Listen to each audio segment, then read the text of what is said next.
How's peeps doing? Welcome. Oh man, I'm tired, guys. I'm tired. I might do this next week, script thing. Not today though. I was live for 7 hours. It's like over 7 hours live yesterday.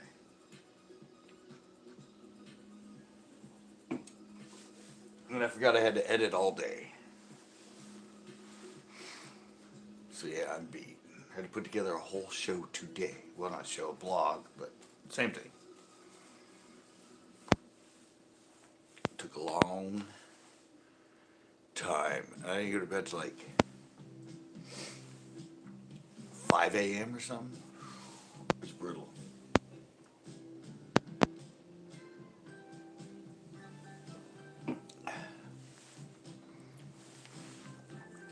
You were LOL. Hey Ace. Yeah, you were there. I totally forgot I had a... You still have not said me a mod? What? Not made me a mod. I know, I should have done it last night. Well, I do it here. Duh. I was just going to say, hey Omar. There we go.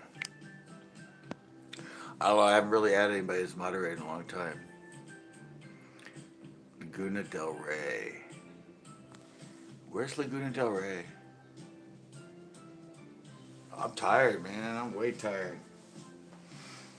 I said I forgot I had to edit a whole show today for tomorrow. So I went to bed. I'm like, it was like 3 a.m. and Laguna Grande. Oh, Laguna Del Rey. I think you mean Laguna Grande, don't you? Roberts Lake, Laguna Grande. The one behind him when he goes under the bridge. Yeah, you can't fish those anymore. I fished them. I have a video there. But no, there's a sign up now that says no fishing allowed. Yeah, I've only caught carp and hitch in there.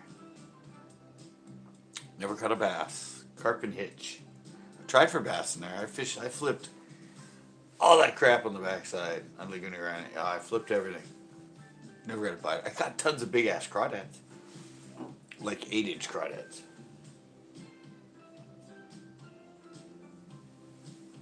But I've never actually, or you can't fish anymore. I went there to go live one day. I went there to go live, and in the little thing, and it has a thing saying no fishing.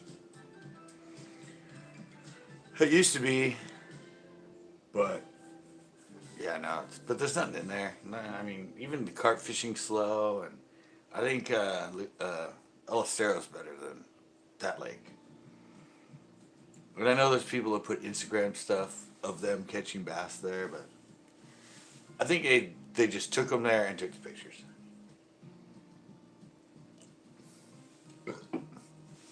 Because I never got a bite for bass. I tried. But I have caught carp and hitch there. I have a show, one of my oldest shows, carp fishing, is at Roberts Lake, the one in the front. Me and my friend Brid Caveney. Irish guy. I think he's Irish. Irish guy. Anyway. Yeah, when I first moved here, I did a carp show with him. Nicholas Green, what up? Why are you sad? Are you sad? Shotman. 7.2 to 1. I don't even have a 7.2 to 1.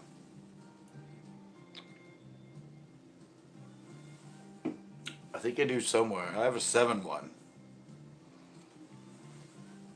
I think mine are, oh yeah, they're nice. There's a mirror carp. And it goes away and I'm pointing right at her. Alright, I won't say it.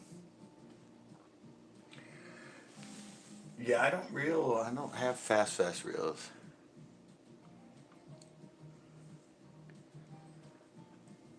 Wow, really?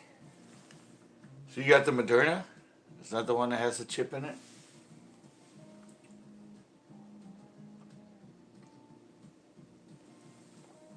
Yeah, those are microchips, man.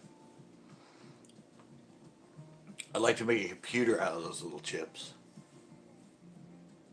I'll be sitting here working on my computer. It's Moderna, right, isn't it? Oh, 3-in-1. Yeah, well, I was kind of like you last night, Nick. I ended up being over 7 hours on my live. I didn't go to bed till like after 3, almost 4 or something.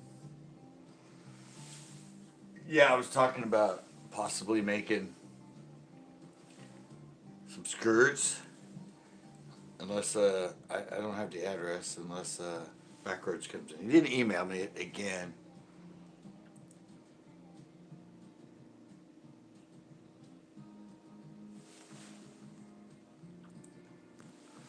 All right. Guess I can get rid of my phone then, because now I'm being tracked another way. No, I was supposed to give this to Backroads. I made this on one of my lives, on my Tuesday night hangout. And I was going to do it again, but I'm not feeling it tonight. But yeah, I made this while I was on the porch for him. Cut it, did it all up. I thought it'd be fun to do. They're easy. You just put them in an envelope and mail to people. 45 cents or whatever.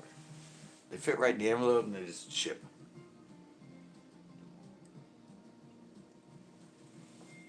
So I might do a bunch of custom ones, like 4 or 5 for people. When you're on the live, you can request one.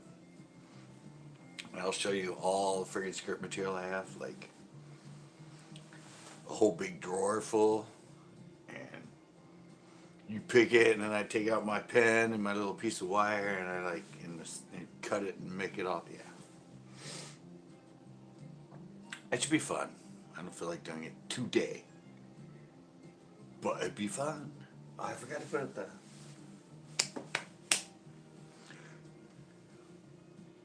Tito!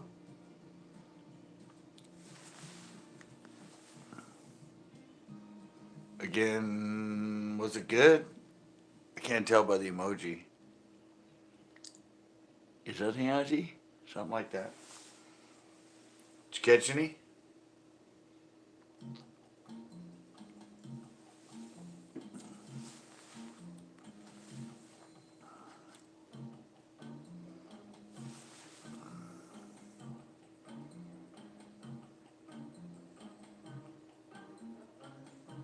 Oh, really?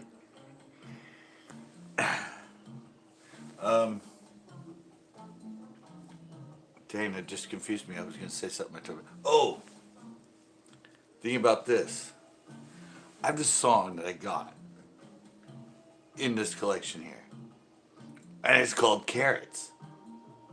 Yeah, Carrots. Like the song's like, Carrots. Carrots, carrots. And it's cool music and carrots.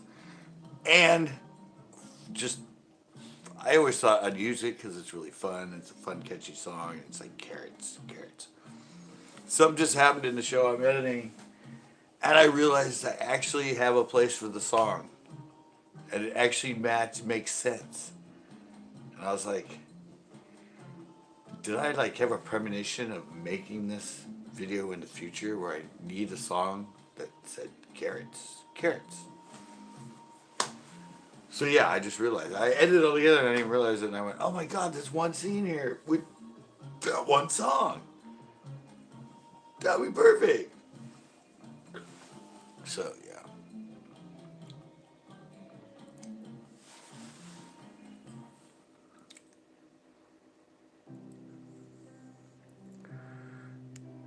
It sucks now.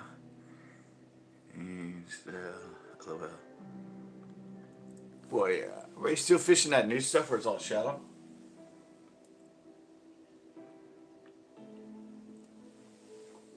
I mean, it's post spawn right now anyway, so the fishing's not gonna be good. You just saw my show at freaking Pinot. I didn't even get a bite. And I think what Rick only caught one. Well, it was Christopher. He caught those two on the rattle trap. Freaking post spawn, man. Depends on the season, but yeah, it's usually funky from April through June, unless bass are on beds and stuff. But those are some of the worst times to fish, depending on the season. That's April through June. Usually June is the funky one, but with lack of rain and storms now, everything's spawning out earlier. So the post spawn lasts. It's usually like, well, they don't all come off the nest at once and stuff, so it lasts for usually like a good month. About a month of post spawn usually. They're just not in the mood to eat.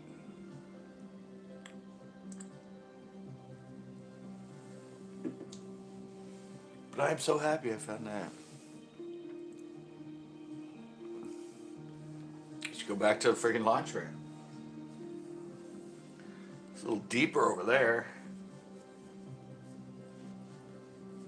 That area is good for the pre-spawn and all that because they're spawning there, but you saw it. What's his name was? What's his name? The other guy that you watched with him. I mean, he's wading all the way out there, and you took that little like he had one of those apps on your phone, and the guy had the depth finder thing, and he said it was only like 4 or 5 feet deep out there.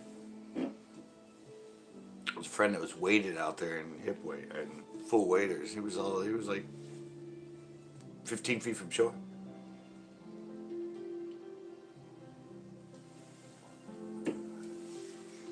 Spawn time to kind of back off.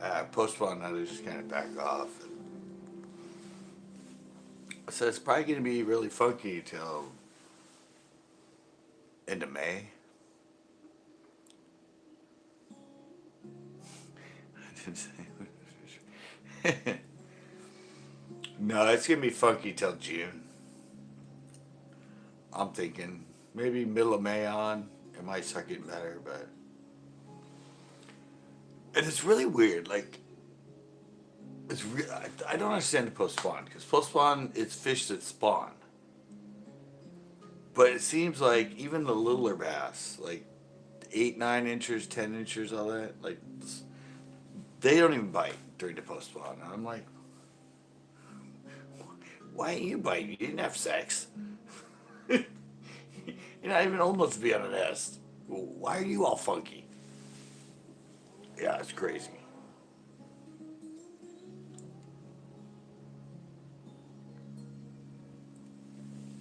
It's like everything just slows down.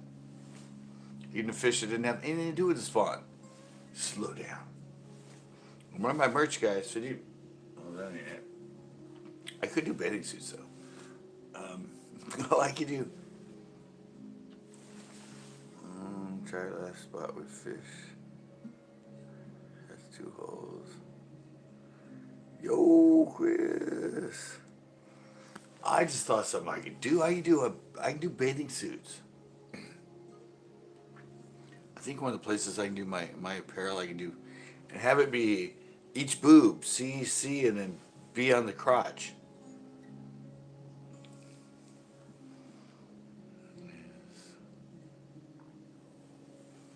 Wouldn't that be cool? Bathing suits, and C on one boob, and then C on the other boob, and then B right on the crotch. The B on the crotch would be the one that would have like the bass behind it. I just thought of that.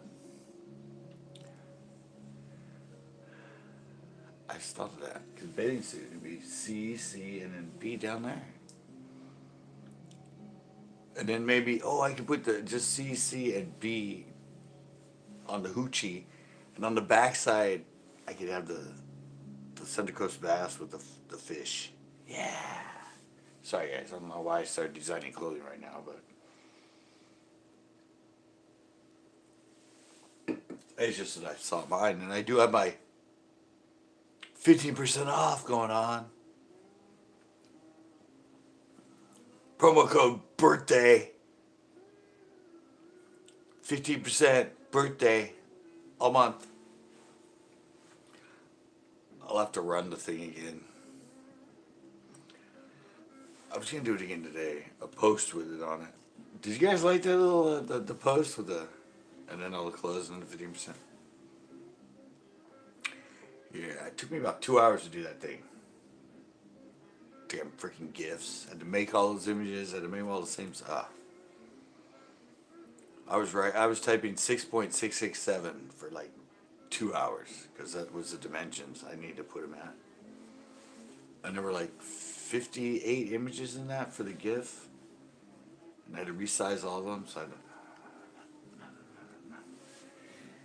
6.667, 6.667, 6.667. Over and over and over. I dreamt about that number that night. I don't know what the dream was about.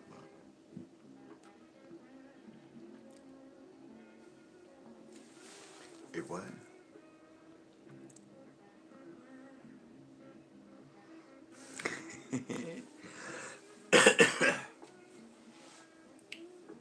Yeah, we need somebody to be in a bikini.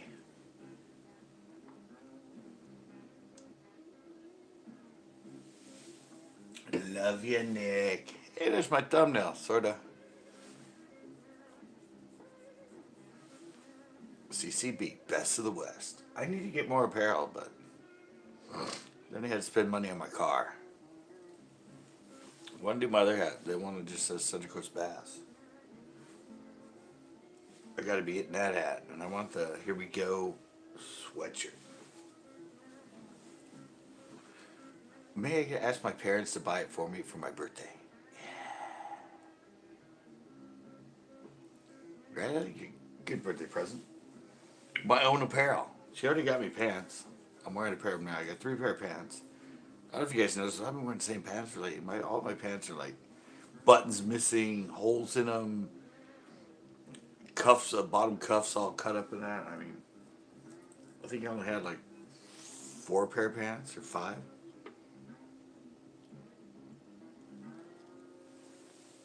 So I got some new ones with all that. They're on there. This one's on there still, I think.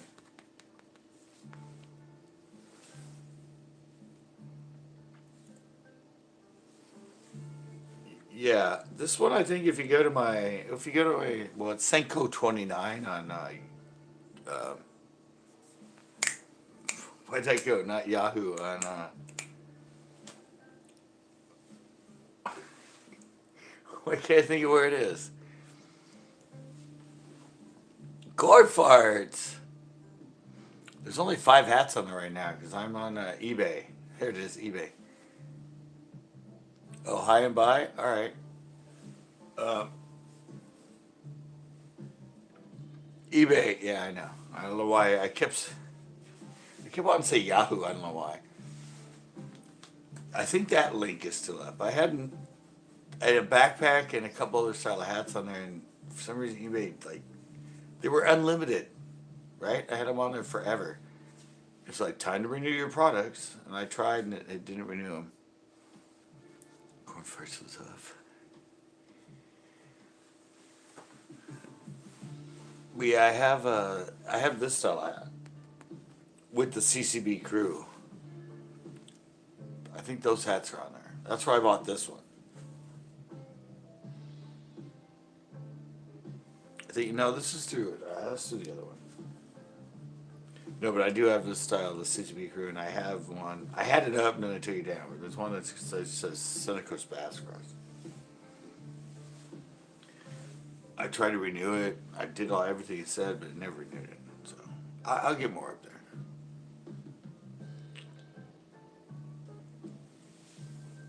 I need to use Shopify. Has anybody done Shopify? Yeah, right now I had another style and the backpack, but for some reason they expired those on eBay, so I gotta try to put them back on.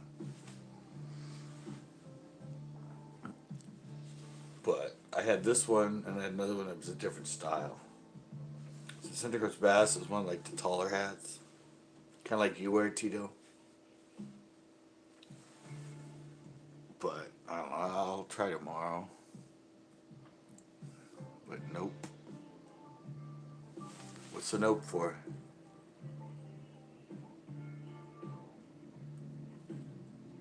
What's the nope for? Nope what?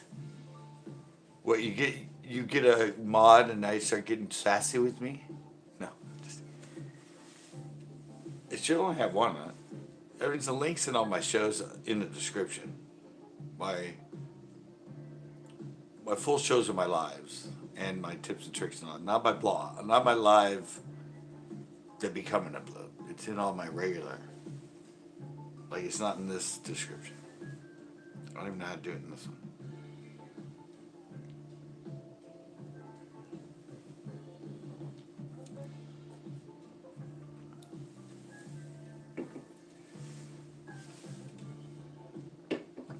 But no, never did shop. Oh. Yeah, I like that one too. Richard and Salinas, what is up?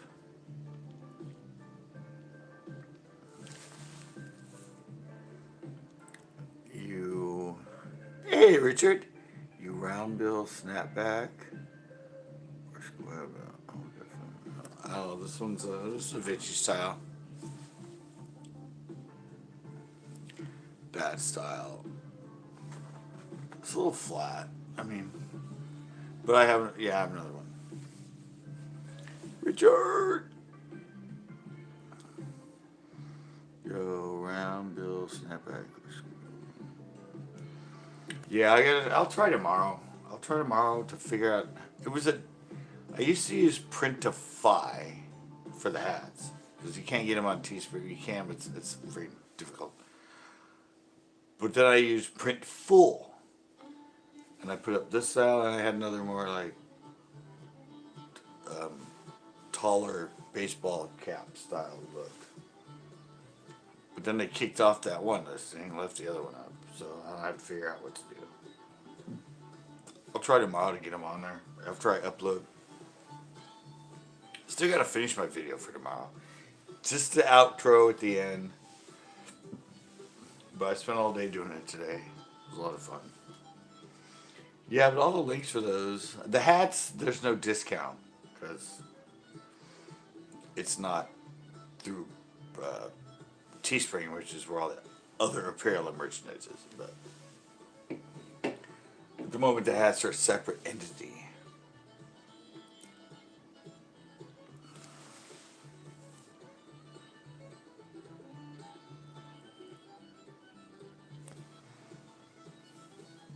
Don't act normal.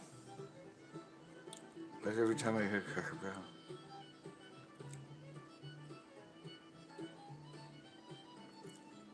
Great anytime soon, subscribers. Well, I'm running a discount on my merch, but yeah, I can't do anything with the hat yet. I don't think. I don't know, man. Let me look into it.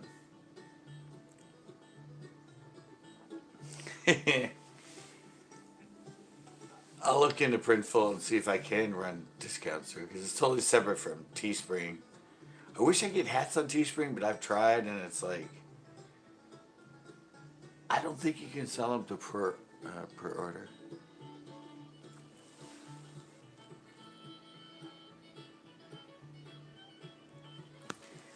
If you go to Printful, it's really easy to do on Printful, the setup and everything. And that's a key. That's a thing for everybody else too. If you didn't know, if you set up Printful, like even Teespring, if you set up a Teespring, once you're set up and you're selling your product, you can order samples for like half the cost, or at cost, or less than cost. So you can set up Teesprings and all the apparel and the mugs and all that stuff, and you can order the stuff for yourself half price. I mean, yeah, you have to store up in case you sell some, but I was talking to Tito because the hat that Paradise got for him was like 40 something bucks for the embroidered hat. And I'm like, why don't you just set up a Printify account and you could have had the thing for like 15 bucks.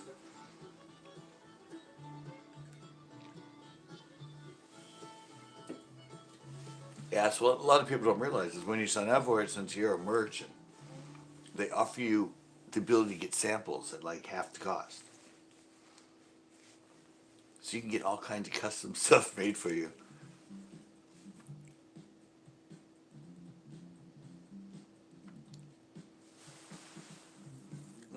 I have waders for surf fishing. All right. I haven't done striper in a while.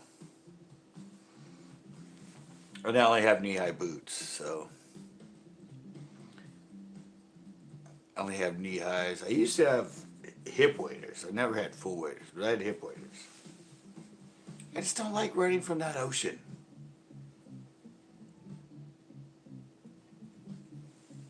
I'm getting older now, and I run from. I'm down. Tito's down. Even if I don't go, Tito's there. I bet I need to go in the morning when the wind's better. Usually in the wind, at least at Marina, in the morning the wind's usually offshore. A lot of the time, isn't it? It's usually offshore, so it's kind of. Because I hate filming there, especially with my cameras, like with the wind and that. It's usually there. It makes it hard. I could use Chesty, but I can't use Chesty. That'll never happen with me. I hold my pole right here, so I just can't do it. It's gotta be in my hat.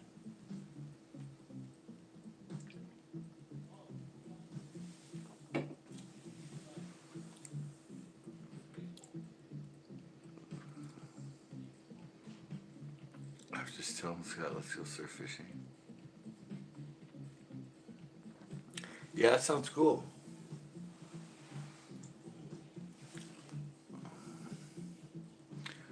Yeah, I just don't want to do it when it's in the afternoon. Well, I mean, on certain days and that, but it's always windy at the beach. I mean, but in the morning, offshore, that's when I caught striper there when I first started, like 2010, 2011. I didn't get up way early. I went there about 8. But the wind usually stayed good in offshore until around noon before it actually switched, so. I caught a bunch. I think I caught a striper the second day I ever tried for. The second day surf fishing in the waves and that. And yeah, the second day, and I think I caught 4? 4 or 5. Only one that was keeper, but all the rest were like good 15, 16, 17 inch.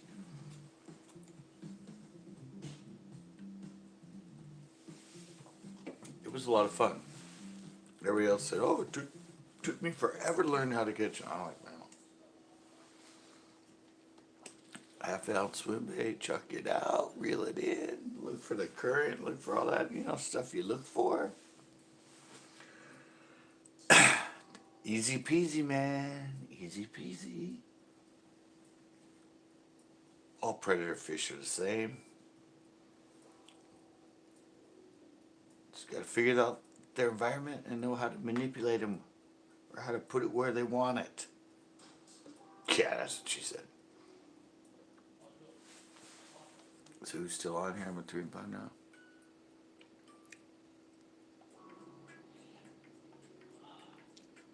Oh, okay. Oh, okay. You're those guys. Yeah, that's right. You're HH. Okay, I didn't know what you were, but yeah. Those were our Elistero trout buddies. Was it your son that got the trout? Or your buddy? It's Ray and I'm really bad with names.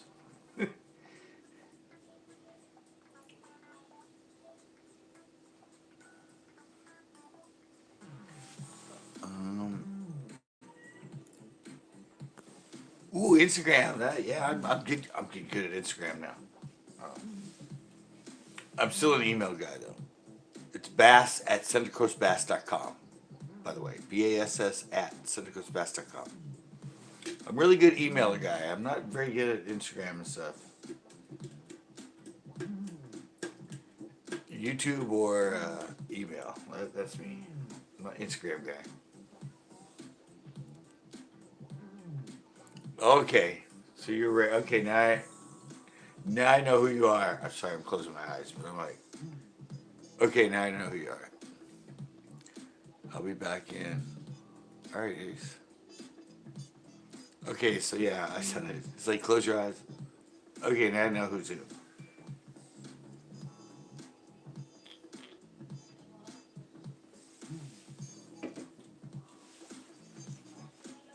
Yeah, maybe we could do a reunion. Look, guys, I don't know what the hell it is. Something in my bed is biting me. Look at that. That happened last night. Looks like a spider. But the other night I have like 2 on my shoulder and 1 like right up here. And I have this, I even sleep with these on. So I'm trying to watch, it can't be that big, right? I mean, this is how I wear these. Right? This is how I wear them, right? There's not much room anywhere. I mean, the bites are right. The bites are actually right here.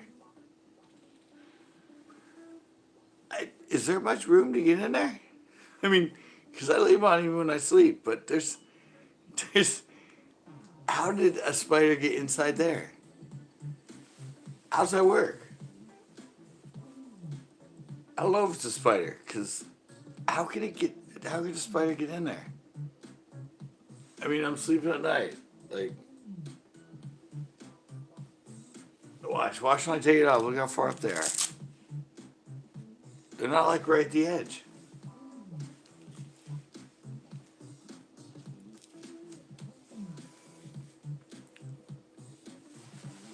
All right, Tito.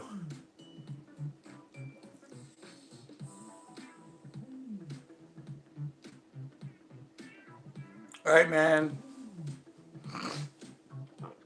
You're right. What? No, wait.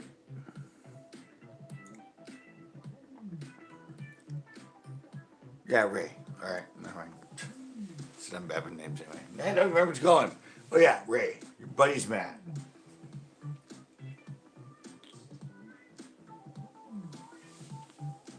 And they just worked to do my last trout video. Yeah, I had to work, and he got my Instagram post, and he went, "Oh, we gotta go. We gotta go fish for trout with CCB." And they made the video.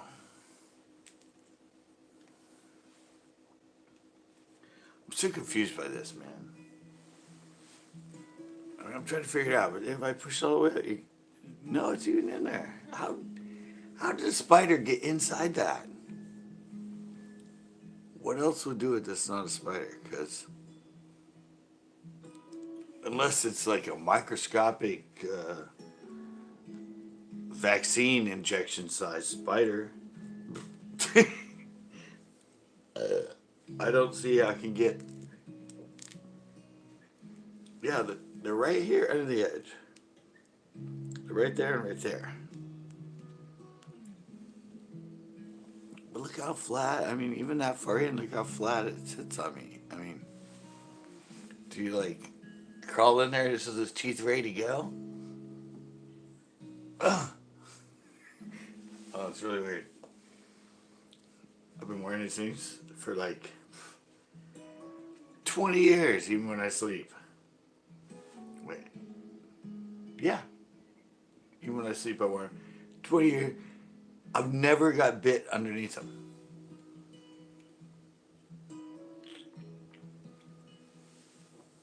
Until last night. And it makes like no sense. Alrighty. I made it through some cycles of the girls. now I'm hitting the porch. Well, when I was out there last night for 7 hours, and I forgot my blanket.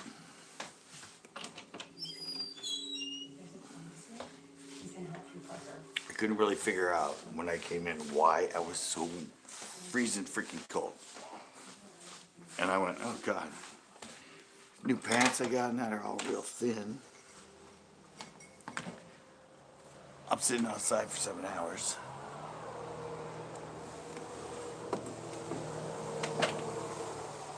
And I don't even have anything to keep me warm. It was like 52 or 51 or something yesterday. It was pretty cold out. Sorry, I'm resituating with my blankie. I got my grandma blanket out here. Oh, Richard was in earlier, huh? Don't know why I just saw that, but he's been working early at night, or been working a lot and has a busy schedule. That's why he hasn't been on the pens.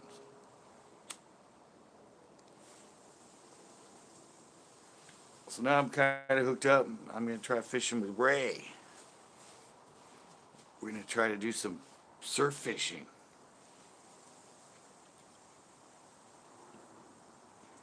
I can't believe I have a song. I have a video for the Carrot song. I just like the song. I just like the song. I had no idea that eventually I would have a video that required a song about carrots.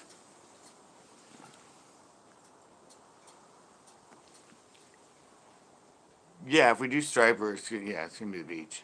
It's the one place I've targeted them.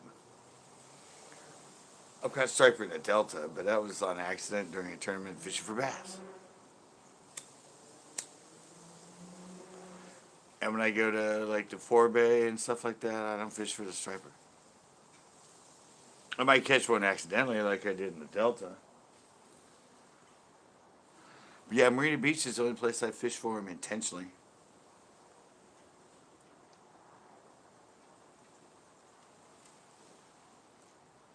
I think you have a video of me catching one.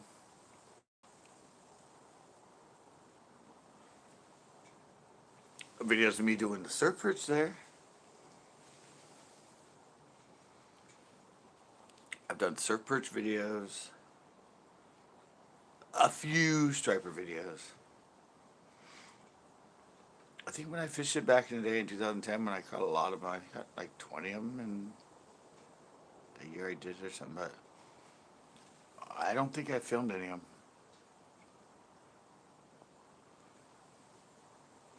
I got pictures of them. I have pictures of me with striper from back then. But yeah, I was at that test pond lock pad, and my friends like, the fish would come by there, just go, dude, you gotta try the striper. I'm like, where? He goes, at the beach. I'm like, I don't know, I've never fished for striper. He goes, oh, just put on a freaking swim bait, throw it out there. They're on fire right now.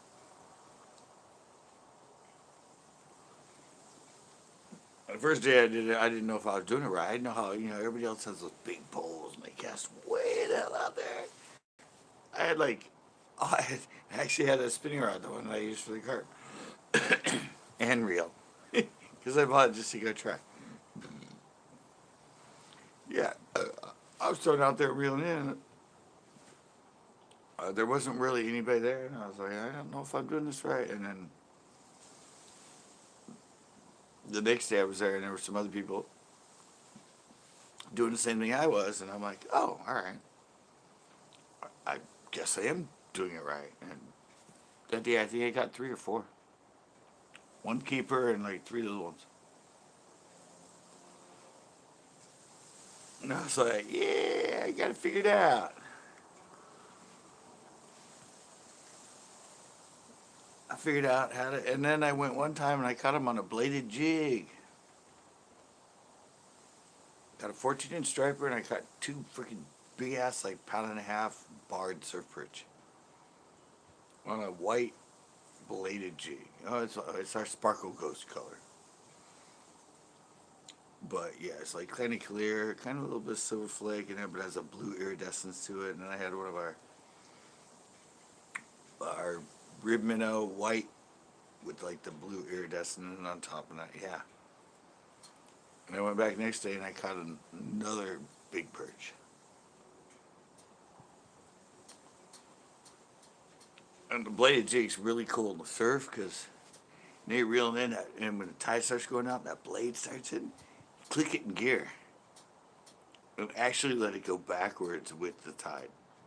And then when it starts to drop out, you click it and start reeling it back forward again. Great. I can get it to go back like 10, 15 feet backwards with the blade thumping. And then once it like lays off and I go like that and clear back into gear and start coming in. Great technique. I haven't tried it since that day. I think I went back after that and that sea lettuce stuff started moving in, the stuff that's in the waves and everything. And I'd reel 2 reels and get it on the blade and it was toast.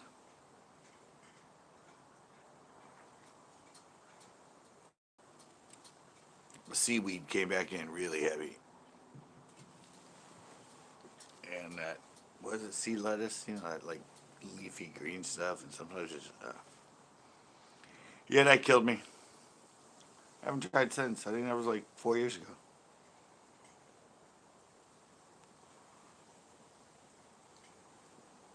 Yeah, when we go out there hook up, I got some tricks. I got some ocean know-how, surf know-how. I haven't done it very much, but I can catch them. I can do the Carolina surf perch thing with the little sandworms I use for the rockfish. Oh, Ray, maybe you could do a rockfish show. That'd be a good one to hook up on with Tito and that. We do a rockfish at the pier. I'm handy dandy with the rockfish. We're like compadres. Like crossed fingers, like peas in a pod, you know.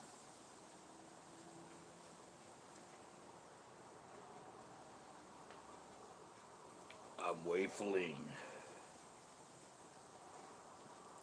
Yeah, it's a slow night. My Tuesdays are usually pretty slow.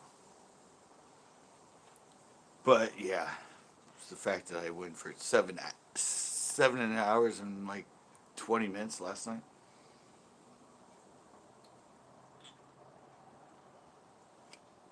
But next week, if I don't overzealous and kill myself, I will do some free custom jig skirts for you guys, or spinnerbait skirts, or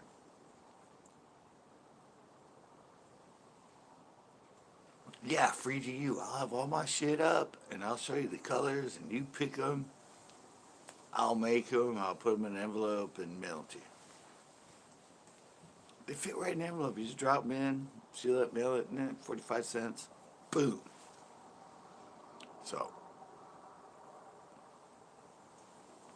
that might be a new Fish Talk Tuesday thing. Skirt day. At least like once a month or something. You know, I'm trying to plan all this stuff for when I get big on YouTube and I have a lot of subscribers, that I can just kick out some off the cuff stuff. Stuff like I used to do back in the day. Have you ever, is corn farts in there? No, I don't think so. Any of you ever entered my quick little giveaways I used to do? Those were really cool. I would come on live and I would do a giveaway or tell you what you're getting, you know, a t-shirt or something like that. But you didn't win unless you were the first person to leave a comment when it uploaded as a regular video. So it was really cool because I go live and tell everybody and be on for like 20 minutes, 30 minutes. I'm like, okay, guys, good luck. I'd end it, And they'd have to sit at the computer and wait for it to show up as an upload. And then I have to go in and have to go to the comments and have to quickly write a message like, "Hey, I'm supposed to say." That was a lot of fun. I never seen anybody do it to that point, and I've actually never seen anybody do it since on YouTube to do a giveaway that way.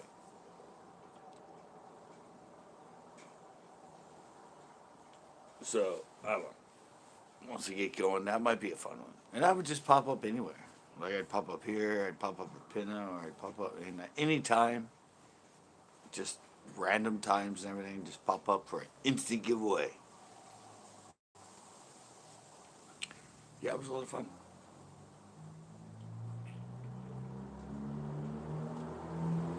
And I gave away seasoning.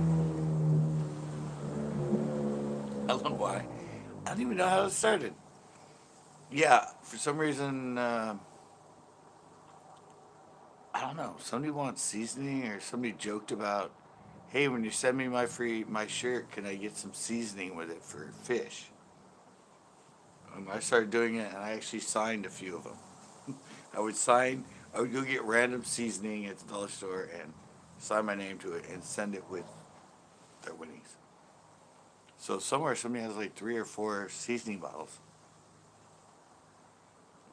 I think Jay Jones won most of them. I don't know why. I think he did like 6 or 7 quick little giveaways.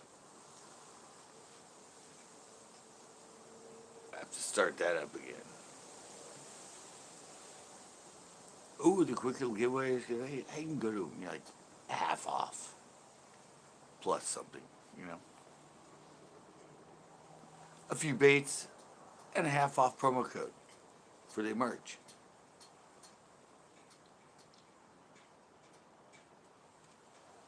Thank you guys so much for giving me all this fun stuff. Yeah, nobody's even talking. Like, we'll just sit here and let him figure stuff out on his own. YouTube live therapy 101. Just entertain the guy. Just stay on here, and he starts thinking up really cool ideas. That's where most of them come from in his lives. Oh, I got 3 and 7 now. Yeah, I forget even do that. Well, we've won the live for what, 3 years now. Started in 2018. I think, yeah. Yeah, it's only been 3 years. I've had some good ideas. I just fell out of them, I guess. That idea was really good.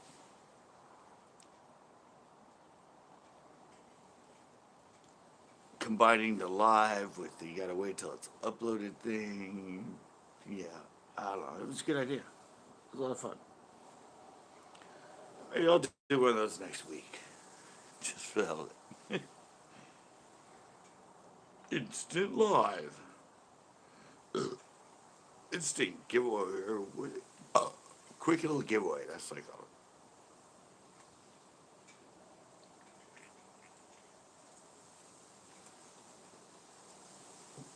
Called them quick little giveaways. I'm glad I remembered the seasoning because I can start that again too. You get a signed bottle of seasoning. Why did I quit doing that? I think I quit because suddenly not many people came in. So that was the beginning of lives, you know? I was back in the first year from being allowed on YouTube.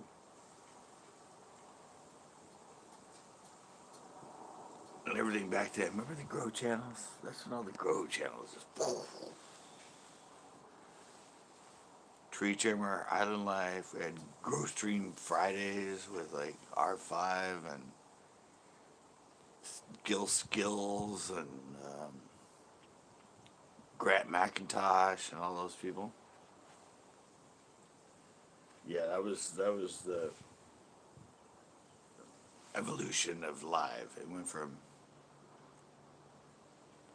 we can't produce shit that's good, but if we produce it and tell people we're going to help them grow, and get them subs, our lives will take off.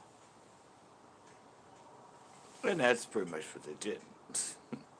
Till YouTube went, I don't know, this is kind of sub for sub, guys, which is not allowed on YouTube. They love the super chats they created for them, though.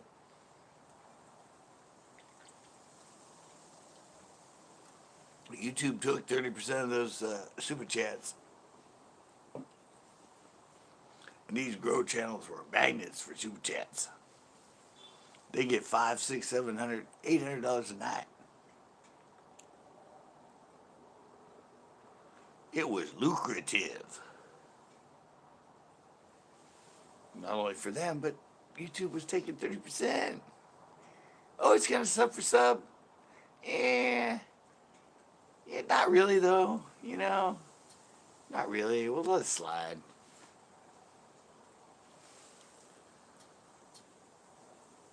And then, yeah, then they started disappearing.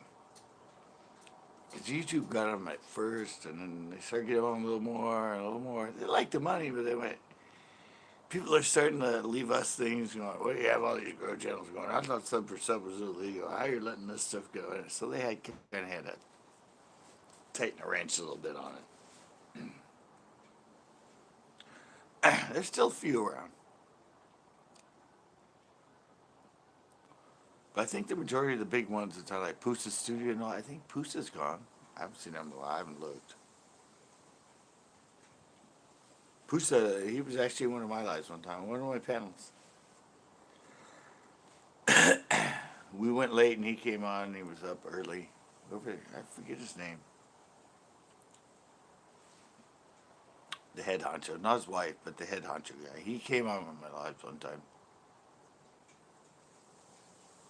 One of my panel Mondays. Oh, now it says I have nobody in here? Wow. Yeah, it's a slow night.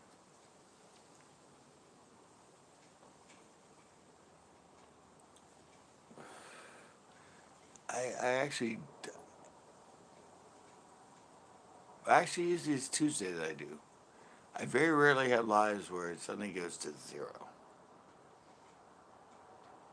I know I'm not a big live guy. I mean, last night I had like 7, 8, 9, 10, 11, 12 people at a time and stuff like that.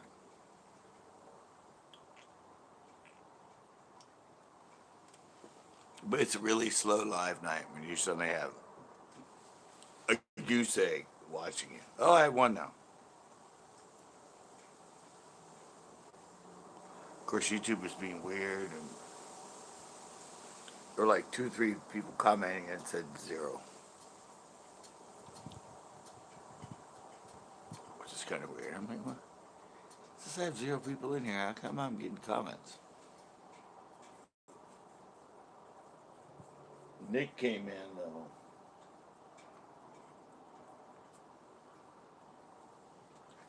Nick came in, that's cool. You're the only one? You just came in? What's up, man? Here earlier I was showing your freaking skirt. And as far as I've seen, you still haven't emailed me the address. You put it in the comments last night, but I'm going to start doing that on Fish Talk Tuesdays. I'm going to make like 5 free skirts for people. Show them all my skirt attire and all that, and do it like I did for you that one time. Just made up custom.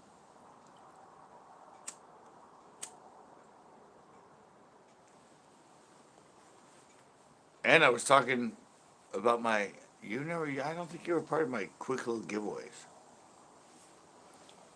I used to go up random, do a quick little giveaway like a shirt or a couple baits. Go live. But the way you won was you had to be the first one to leave a comment, or third, or something. I do 5th or whatever. On the video after it goes live. After it gets uploaded as a regular video. So I'd go live for like 20, 30 minutes, have a bunch of people in here, everybody talking, showing everybody what it is. And I'd end it, and I'd have to sit there and wait.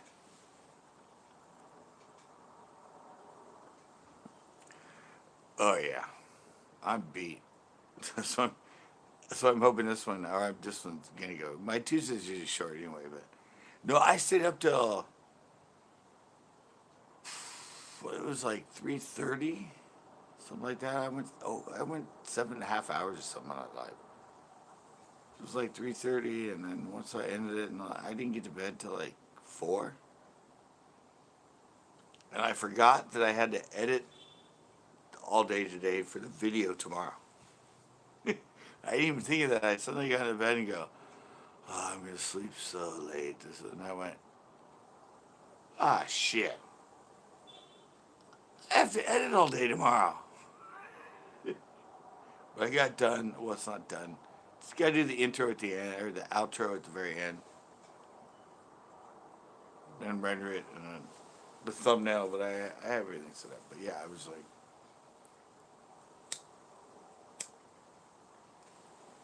it's one of those awakenings you get when you like lay down. You're like, oh my god, it's like, what? It's almost 4 in the morning.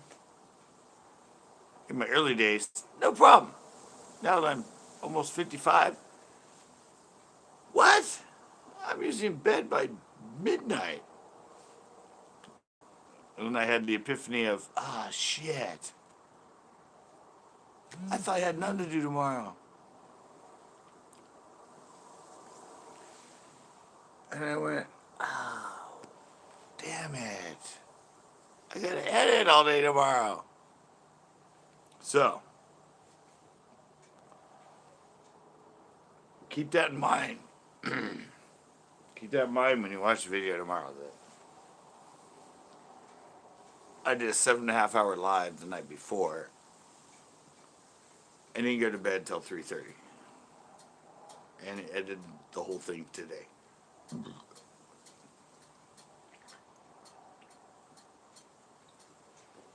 It was rough.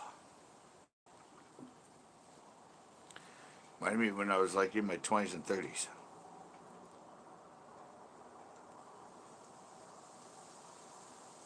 Nights of hanging out and partying or DJing till like 2, 3 in the morning, and then waking up early. It's like, why do I do this to myself? This ain't the way to live.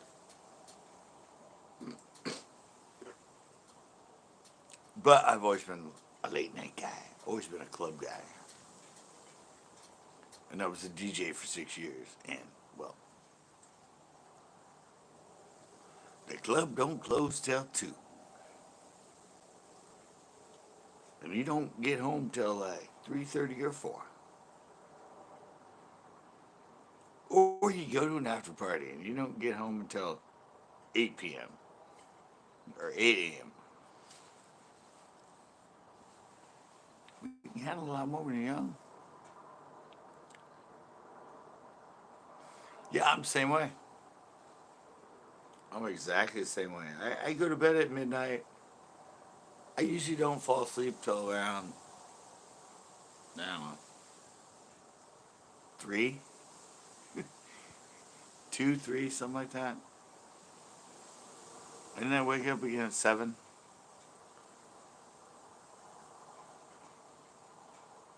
And I just kind of keep trying to sleep and just don't want to get up for like another 2 or 3 hours, but I'm like never really asleep. I'm just thinking and resting. But yeah, usually you give me 8 hours and I'm like, I'm dragging at 8.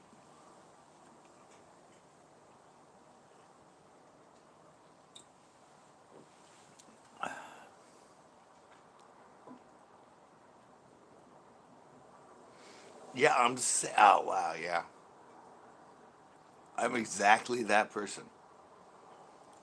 I can be working on stuff and doing stuff all day that requires the thought process. Like when I used to be a designer, and then I lay down and my mind just goes, okay, oh, what about this? Oh, what about that? Oh, we can do this. Oh, we can do that. Yeah, and that takes a couple hours. Yeah, you're exactly like I am. Active mind.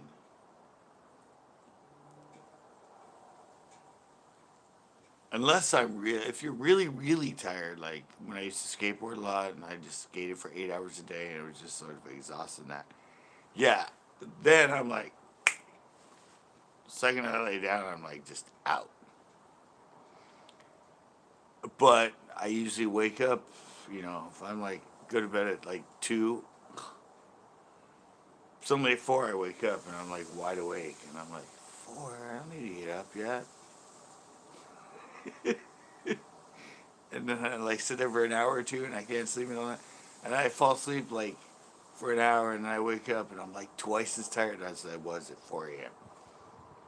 4 a.m. I was like ready to go.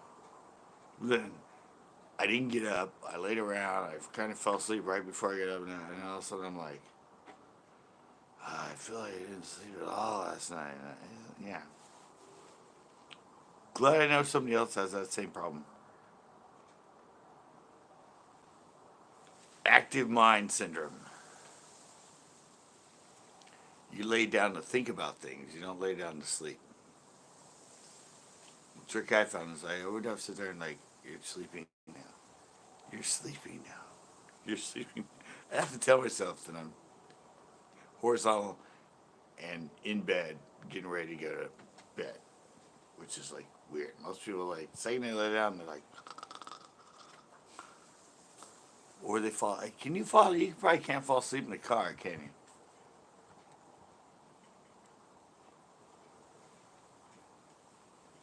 I don't know if Backroads is still the one in here or not, but you probably can't fall. Like if somebody else is driving and you're sitting in the passenger seat and you're in the back seat, a lot of people are just out. I'm like, I can't do that.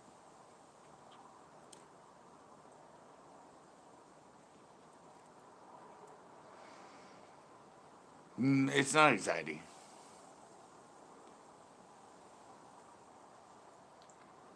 That's not anxiety. Not if you're working on things or you're just thinking a lot. Yeah, exactly. Wasabi, dude. Wasabi falls asleep every time we come back from a show. Like 5 minutes in the drive, he's like, I don't know if Tito does, but Wasabi, yeah. You're just like, I've had other people I fish with too, like fish all day with me and all that, and we give them the car, we start driving back, and they're like in the passenger seat, and they're like totally asleep. I'm like, what? How can you just sleep like that? I'm jealous. There is a type of herb. My sister's an herbalist.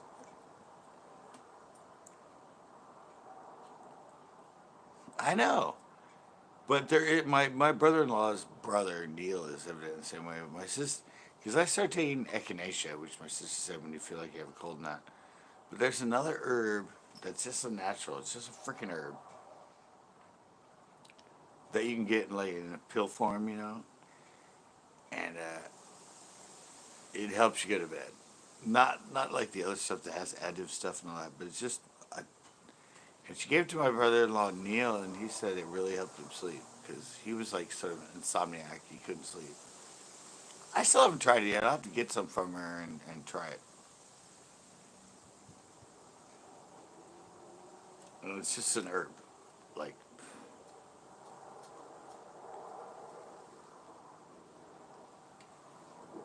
it's nothing more than nature. It's some animal would chew on. An animal that doesn't know any difference would go chew on it and then go to bed for the night. And humans went, that's weird. Every night that deer, that whatever, chews on some of those plants.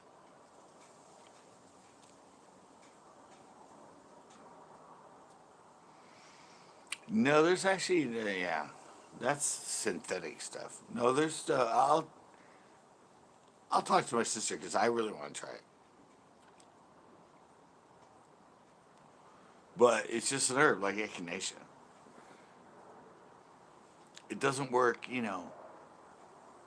I mean, if you take it over and over and over and over, your body gets used to it because it's just an herb. It's not enhanced synthetic things that really knock you out. But nights I not really feel tired and everything. I'm gonna start trying it. I'm just here soon. I'll try and get some from her. And I'll hook you up. Yeah, she has her own company, Elfin Herb Farm. She does soaps and other natural stuff. She does a lot of balms and oils and or knows a lot about natural stuff that helps you sleep or like echinacea actually helps your immune. It boosts your immune system. It stimulates it and activates it. But it's only really good for like 4 days. It's not something you can take constantly. It's just when you feel like you're getting a little bit of a cold or whatever, you start taking echinacea and it helps stimulate the immune system. But I know she has one for sleep.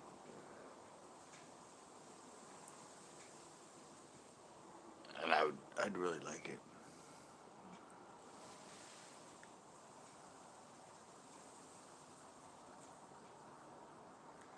Nah, well, kind of, but no. Yeah, well, everybody's open now, so it's totally different. I mean, there's a change, you know. Suddenly parents have to pick their kids up from school. They have priorities now. All the kids Zoomed for the last like year and a half. They spent all that spare time on YouTube and Instagram and everything else. Now they're like, what? Everything's open. We got to go back to going places. Like I worked from home. Now I actually have to go to the store. I have to go to the office. Yep. Everybody's back to reality mode. I saw it the other day. They open schools here, and I'm like driving, and there's all these parents coming to pick up the kids, pick up the kids. I'm like, wow, they must be hating life now. Yeah, used to a year and a half of their kids just doing Zoom class. They didn't have to take them to school. They didn't have to pick them up. They didn't have to get them ready for the bus. For the bus.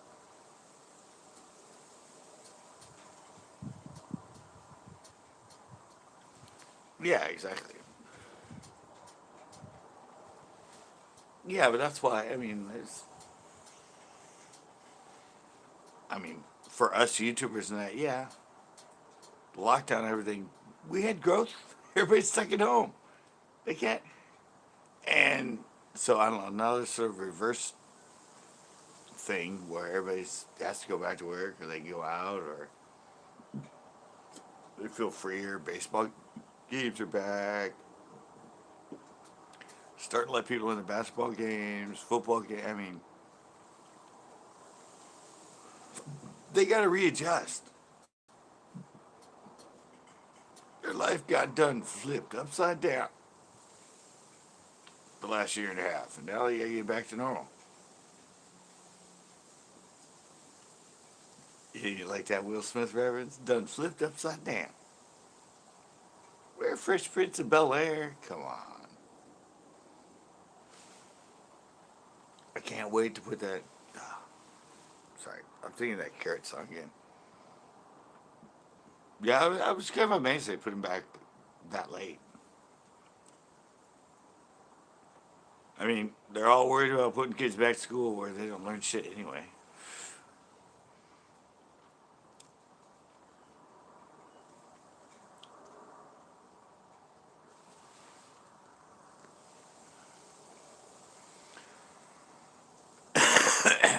Yeah, I'm just getting.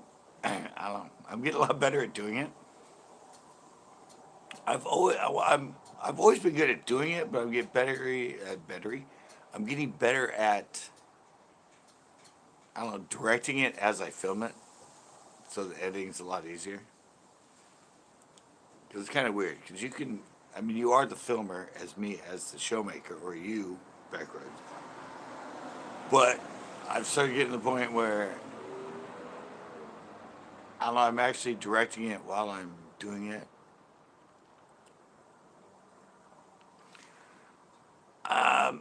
I never really, it's the longest part of it, for sure. And if I had enough money to have a expert editor do the show, that I could sit down and tell them, okay, this is how I do it, and they spend the time to do it, that would be golden.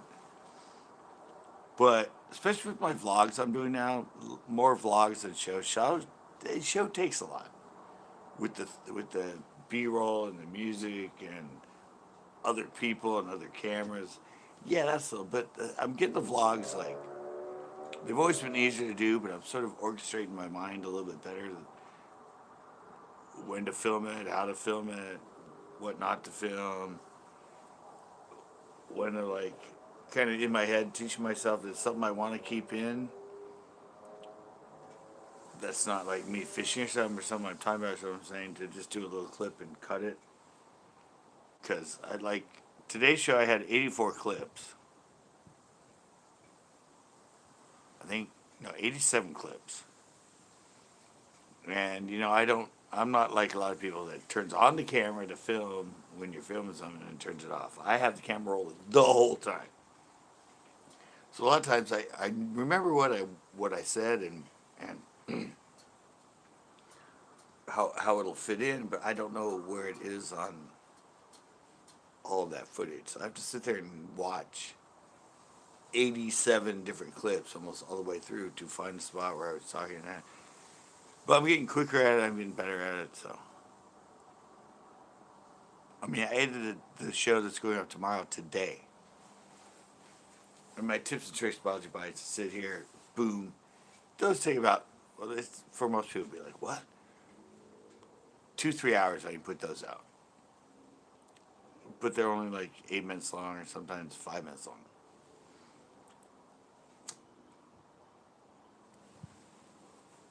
But, when I talk to Nick and he's like, oh, yeah, well, it takes me about an hour or so to put in. It's like a hour-long video. I'm like, so, well, I film them in the clips and that. So I just have segments, and I just have to go in and do them, adjust them, and put them in.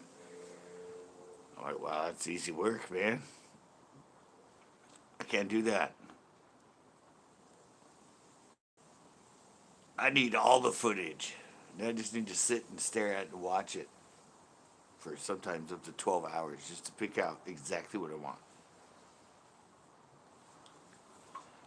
So, yeah, and unless you're that type person, backroads, yeah, I get burnt quick too.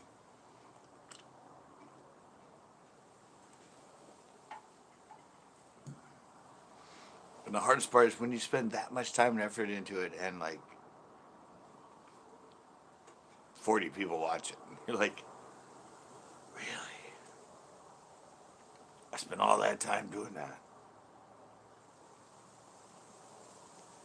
All that time out there editing, all that stuff, and it's made me like hours in it, and like, okay, cool, 40 people watched it. And somebody else does one, and you're like, that's about as good as mine. And it has like 30, 40,000 views, or like 12,000, and you're just like, what? I don't get it.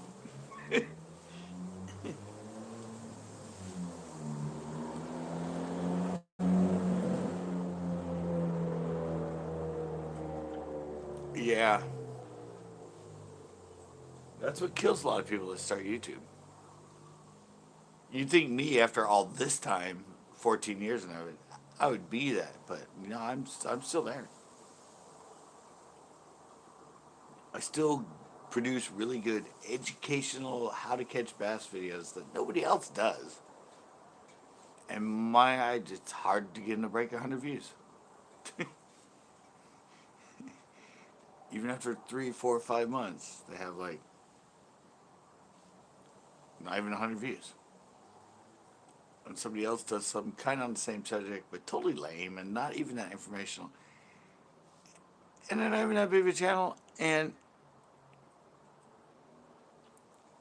took a break and nobody came back. Yeah, and I see him get. I saw one guy. It was O'Neill Forbes, where I did those shows. In like 3 days, it had like 1,500 views, and the video was like a minute and like 30 seconds. And I watched it, and it was him talking about the fish. He'd already like bled it and gutted it and everything else. And all he's doing on his phone is talking about the fish and what he cut it on and where it was. No action, no nothing. On his phone. In like portrait mode, not even in like.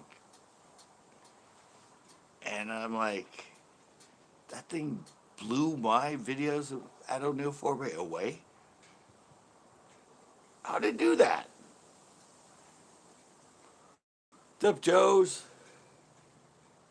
Yeah, it's frustrating, man. You see that, and you know what you produce and what they produce, and for some reason it gets a hell of a lot more views.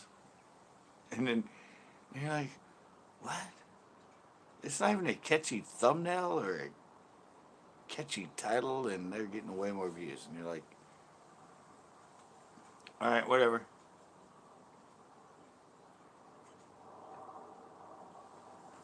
I mean, I said last night when I was on, I said, I know my videos, if they go to the point that suddenly they catch on and it gets 30, 100,000 views, 200,000 or something like that, I'm pretty sure that what the quality I create will justify it.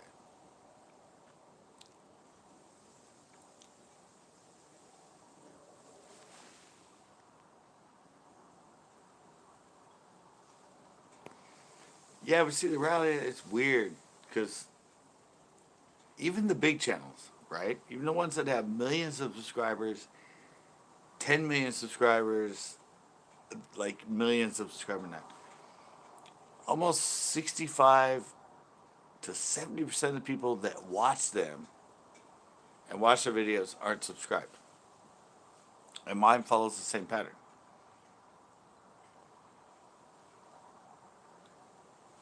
They'll have 10 million subscribers. A video might get like, if it's a good one, 1 million views.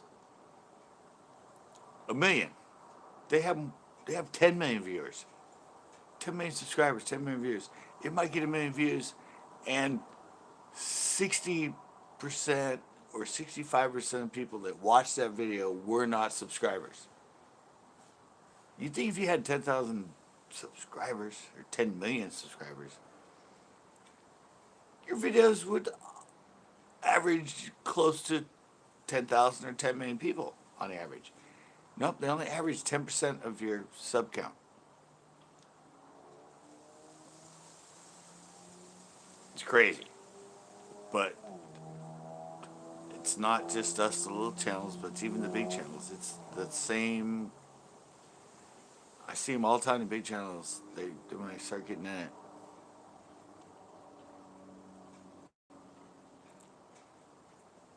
Yeah, that's about what I get.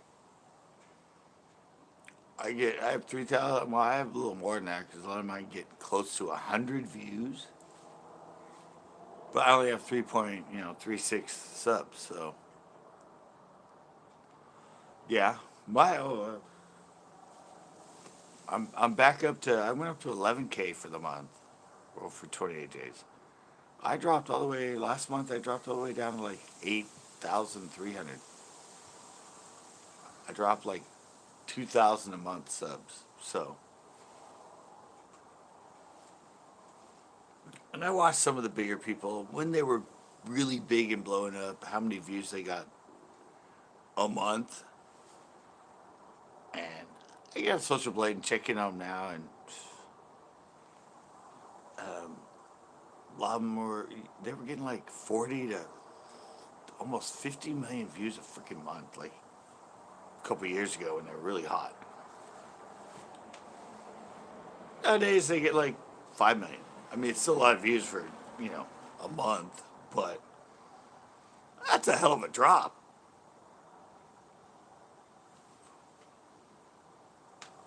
That's one hell of a drop. It's like from 47 to 45 million a month when you're in your prime and you're really going. A couple years later, you're down to 5 million a month. I mean, that's still a lot of money, but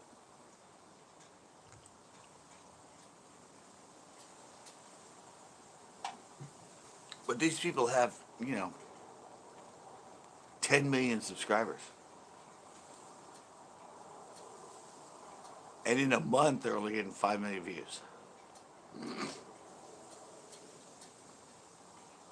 And they upload tons. They upload at least like 2, 3 times a week.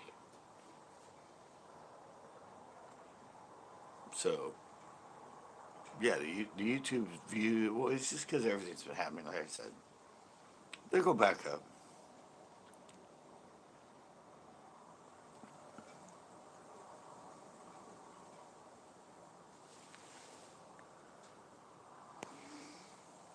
Yeah, and that's actually the reason why a lot of the bigger YouTubers are actually going to longer videos now.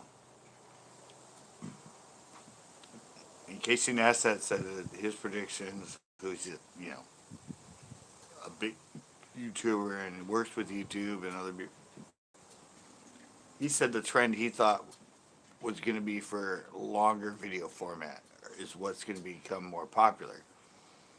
And I think that's because of TikTok and now video shorts. I mean, seriously, if you're only good enough of a video editor and story creator that you can only get a minute of it, I mean, yeah, some people are really good at it, but I've been doing the same thing. I've been sitting out here for like 2 hours straight just watching TikTok, TikTok, TikTok, TikTok. And I've done it with YouTube Shorts, YouTube Shorts, YouTube Shorts, YouTube Shorts. Because, that's me. I'm YouTube. I want to know what people are watching, what's going on. Yeah, I was completely disappointed.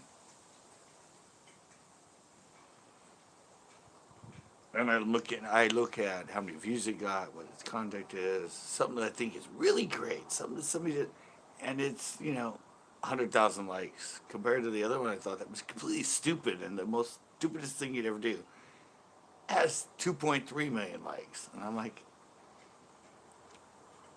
there's something wrong with society. The people that create really really good 1 minute stuff and things that's educational and sometimes either just entertaining in the way they do it in that. Even within that minute, 90% of the people that get blown up by it are doing America's funniest home video crap.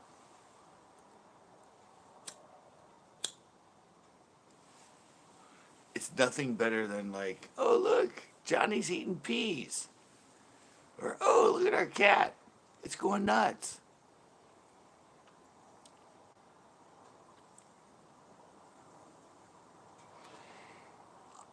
Yeah, I was too, but I don't know. At first, there was a lot of cool stuff, but usually when you first start out on it, they're not dumb. TikTok throws you, Chris. Yeah, we have a carp one at Elstero.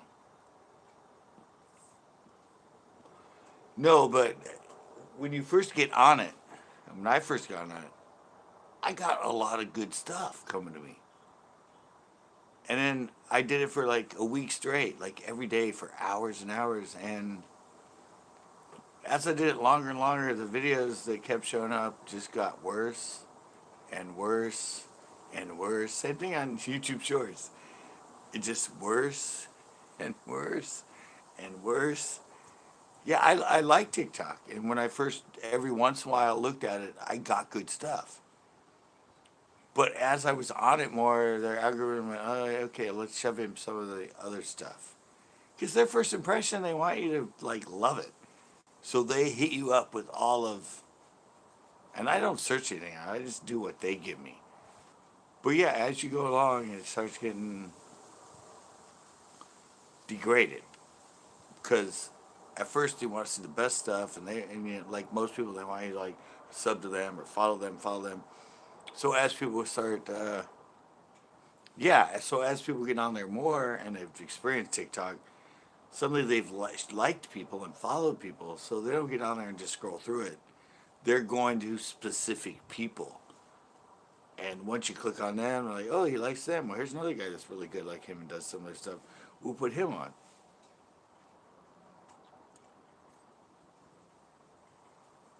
All right, Chris. Yeah, I'm pretty tired too after 12 hours last time, or 7 hours last time. Really. Yeah, but I've noticed that because I binged on it. And I found people I liked on, but I never clicked on them, I never followed them. I was just sort of being anonymous as a just to see kind of how it affected it as I watched it more, being anonymous. Yeah. Well, see, that's all I got when I first started. I got on there and everything was like high school girls in scantily clothed underwear doing lip sync dances. And I'm like, do they even know? I'm like well, I guess 54-year-old man, but that's not me. Yeah.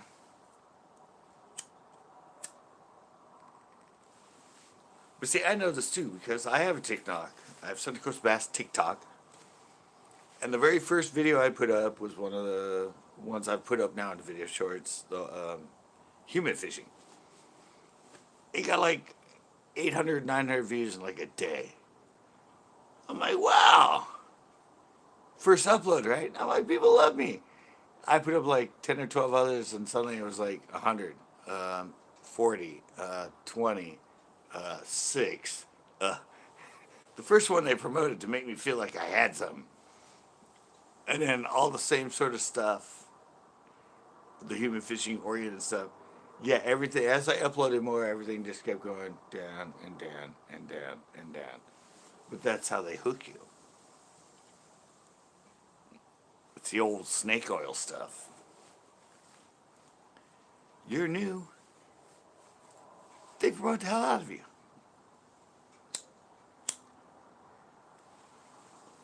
They make you get a lot of views because they just like spread it to everybody, and then you get all happy, and then you start editing more content.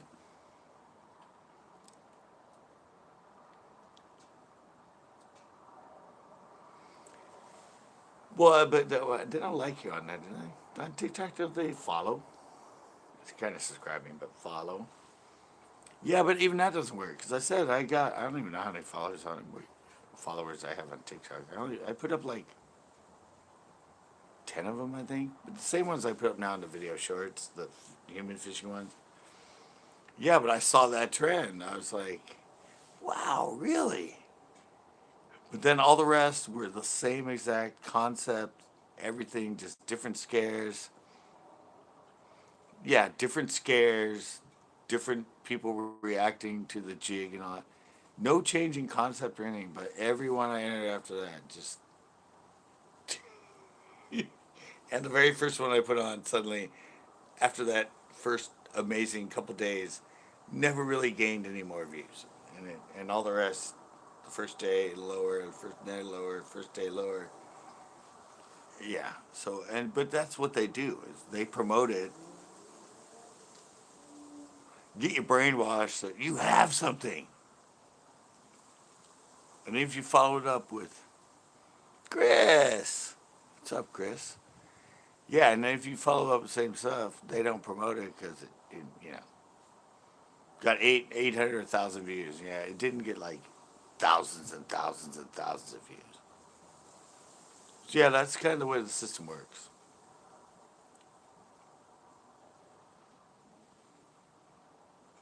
But like I said, I've never, I don't think I follow. Actually, I think for some reason, TikTok, because I do TikTok live. If they say click the button to watch the person live, I click it and I notice the first comment, Sunday Coast Bass followed. I'm like, what? I didn't follow. I just, I just clicked to watch her live because I wanted to see what kind of comments were coming in and stuff or how many people were watching. And the first comment on the bottom is always, So of course Bass followed. I'm like, the fuck? I didn't hit follow. All I did was go in. But I'm noticing they're live when they're on TikTok live, right?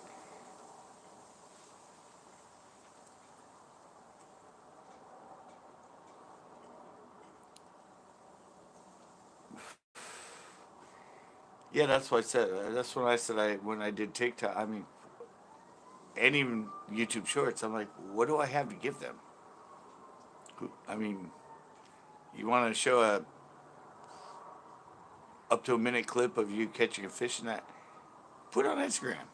That's what Instagram's for. That's where everybody puts their videos and stuff like, oh, got a new show coming up, guys. Let's give it a banger. Look, 5 pounder, second fish. Boom.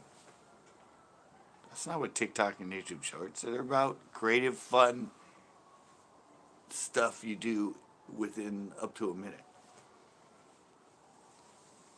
But yeah, you just they.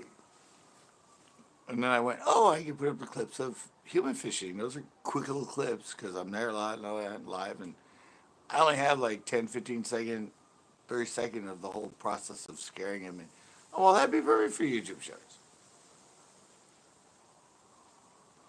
And it kind of goes with the fact that I'm a fishing channel because it's human fishing. So, but I've never actually never made a video specifically for a short.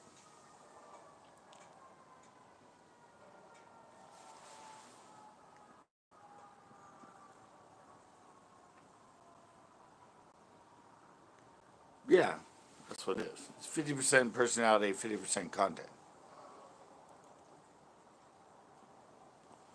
That's been my whole thing playing with it is, I mean, I want to give them a flow. And like even my mom, who doesn't like fishing, she'll watch my show and some of the things I say in a way, but she goes, "That I actually like that."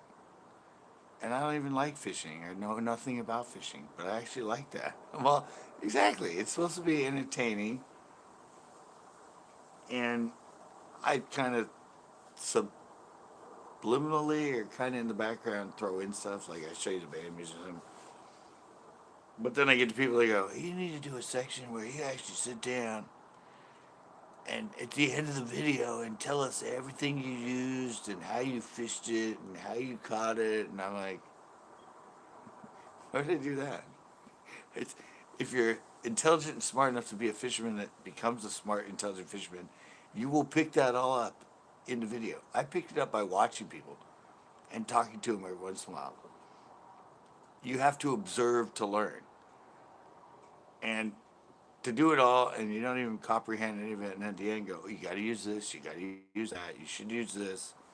It takes away from it. I showed you all that in the fishing process, and I told you about the baits and how I do them. You got to pick it up while you're watching me. You learn through observation. You don't learn by somebody just sitting down. You saw that video, right? Well, this is what you need to go buy. Because then you're just a freaking salesman. Oh, I learn because you want to learn. Not because I'm a freaking car salesman selling you a lure. Because it gets me kickbacks, it makes me money.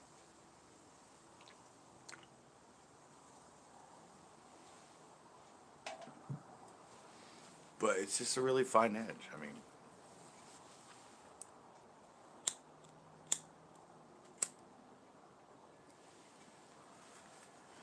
you gotta remember when you what I have 13, now I have 12. All right. Somebody liked me and took it away. Yeah, that's what I've been working on. Like, I think my shows are more of a documentary of the day. It's a story of the day, and that's what you have to think about your videos when you make them. Is it's the story of the day. Film it kind of like it's a mini movie or a documentary about your day. Because that's why we watch stuff, is for the story. That's why I watch movies. That's why I watch sitcoms, all that stuff, because it's the story, and you get in tune with the character and the story of what's going on during that time, that period, and that's what you bond with. So I've always done mine that way. Well, this is me. If you like me, this is the story of how I go out and fish.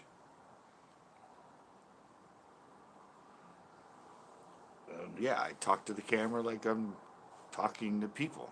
Anyway, like you said, you have fun with that backwards. Yeah, it takes a while to try and talk and just be yourself, but talking to nobody else, but you're actually talking to the people that follow you and your viewers when nobody else is around, and then suddenly a bunch of people come up next to you, and you're like, yeah, I don't care. I just keep talking on, and they just keep looking at me, and I'm like, if you don't understand what I'm doing, stop staring at me and get the hell out of here. Like, is that guy crazy? He's talking to himself. He's talking like a insane homeless man. He's talking to imaginary people.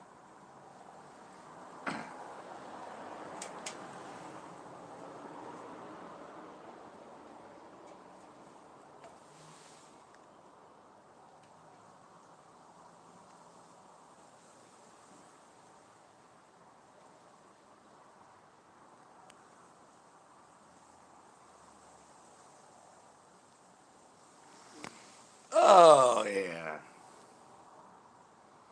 he had a swim minnow, a swim jig, man. That's why you fish swim jigs. Everybody on YouTube's promoting swim jigs. I've never actually caught a fish on a swim jig. I don't think I've ever swam a jig in my life. I'd rather go to a blade jig or a spinnerbait. It's basically the same thing. And that's why I do mine with just the one little blade, not like tons of blades, because it's like a swim jig, but it has a blade up above. Kind of some flash. I've never done the swim jig thing.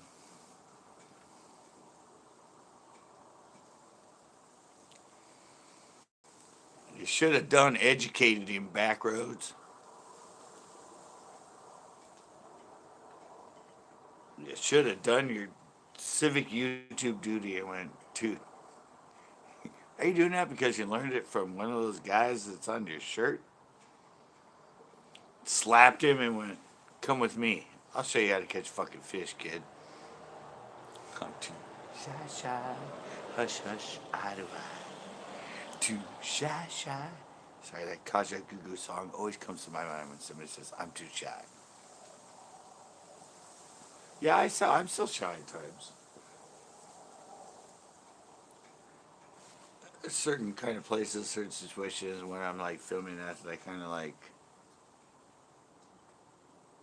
I don't know. I don't know if being shy or just not in the mood to deal with people. So I'll go somewhere else and start filming. But yeah, I'm an extroverted. I'm an extroverted introvert, or right on the line of introvert extrovert. Hard to tell because of what I do and how I'm live all the time. But there are a lot of situations, not when I'm filming that I just can't go in, or I'm like shy to go in, or when there's a place where there's a lot of people or something that I just kind of like. That's where the introvert part comes. But after 14 years of doing it, I'm sociable. It's probably a better description there, Backroads. I'm just antisocial. I'm not really introverted. Yeah, but I said, like, I've been doing videos since '86. I've been doing the fishing show on cable access since early 2000s. Um, when I'm in a good mood and everything else, yeah, nothing stops me from filming. I'm into the story. I'm into creating it. So, but nowadays, the one issue is Yeah, people that are playing music. That's my biggest enemy these days. Being a monetized channel and have people blaring copyrighted music around you when you're trying to film is just.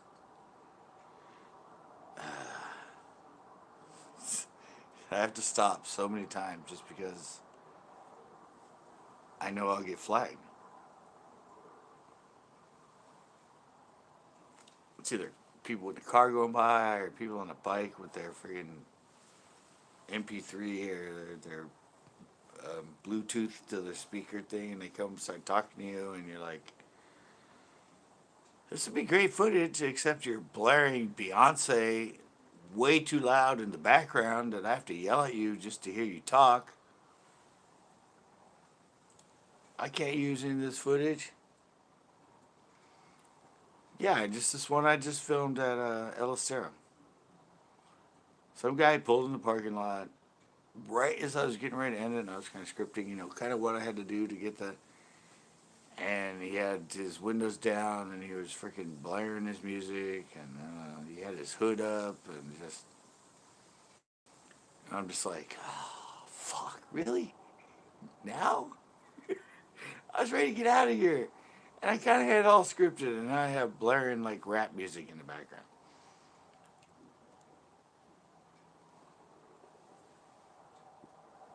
It's annoying. I've got my lives. I mean, usually my lives are the mulch culprit. I got one flagged at the pier from it. I got one at Pinot one time flagged from it. I think he got two flagged from Pinot. And I think I had another one also flagged from the pier. So I think two at the pier and two or three at Pinot. I didn't even think about it because I'm just going live and I'm standing there and I don't really think their music's loud enough that it's going to get picked up. And then once I'm done with the live and I upload and I got to like turn on monetization, it says, not allowed, copyright claim. And I'm like, what? That's the song I don't even like. Or it's a band I don't even like. I'm like, what the fuck? That was that loud?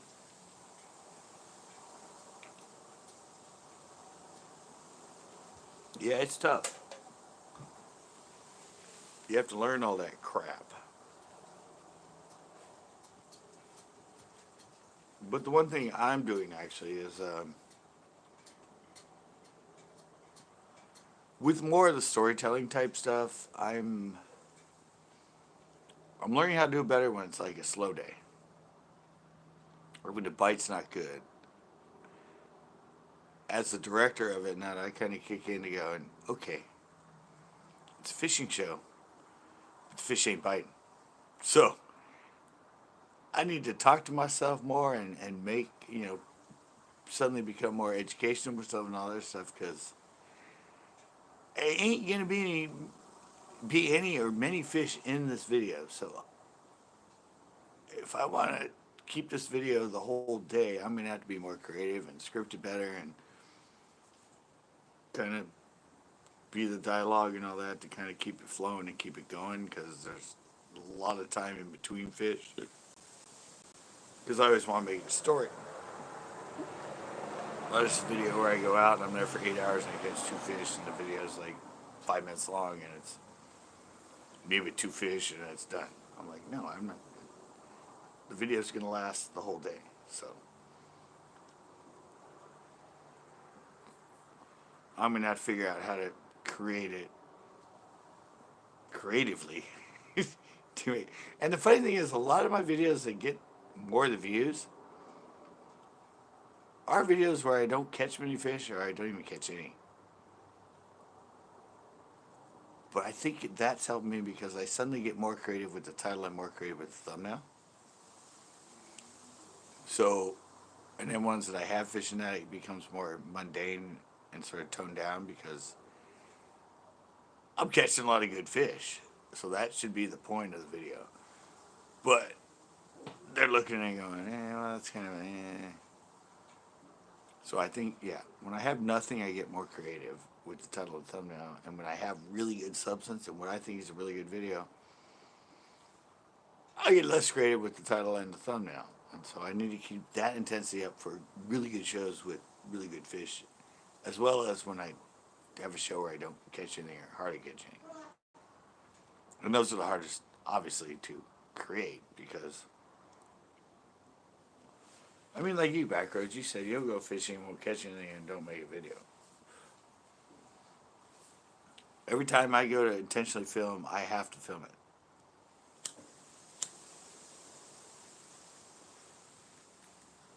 I don't think I've junked a video that I've actually intentionally filmed in probably like 5 or 6 years.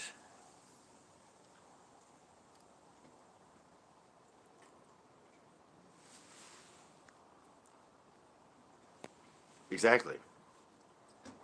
And that's what makes you see. I did that one. Remember? I don't know. Everybody said, "Oh, to have a good, successful."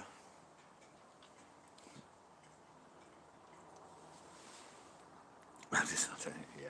Unfortunately, I am good, and I'm really good at entertaining myself. When I have imaginary. I used to have a lot of imaginary and makeup and pretend I was in movies and stuff like that. So yeah, the imaginative side and making up a story, I'm good at. But I did have that one thing where people said, "Oh, you gotta have big fish. You gotta love it." Remember, I did that one with that video with Ash when he went to Mexico, and in that video, he got 3 double-digit bass plus tons that were in the 7 and 8 and 9 pound range. It never went anywhere.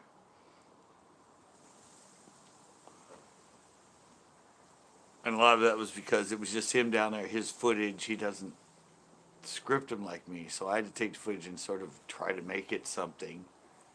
But I went, oh, how could this fail? It has 3 10 pounders in this video. Nope, didn't really go anywhere.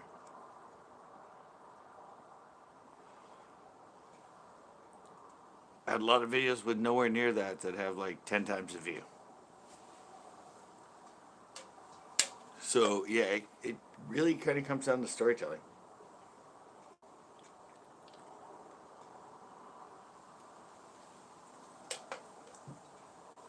And you're like me too. I mean, what's your average age group?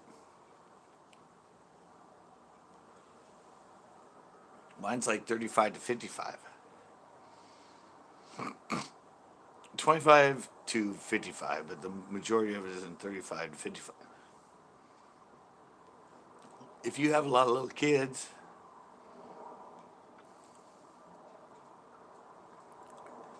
no, and I retitled it like 4 times, I think, or 3 times,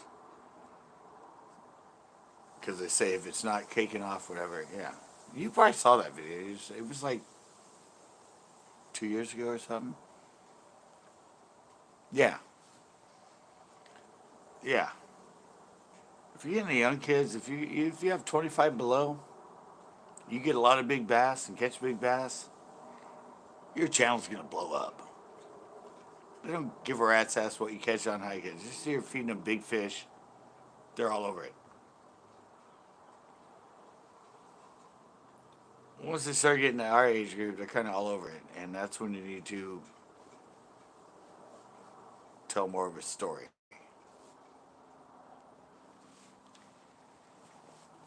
Yeah, it's tough. I don't think it's I think under 20 I don't have any viewers.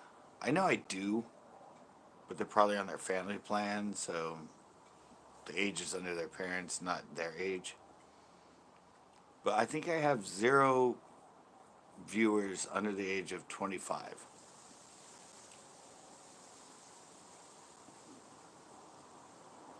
According to my Google Analytics on YouTube Studio. So it's tough, man. I'm trying to figure. I don't think there's anything wrong with the videos I do. It's just if I suddenly get recognized or something does blow up to a substantial. I'm not talking millions of views, but maybe like 10, 20, 30,000 within a relatively short window. We ain't cool enough for kids. Yeah, exactly. So the one thing I can't do on my channel is get younger.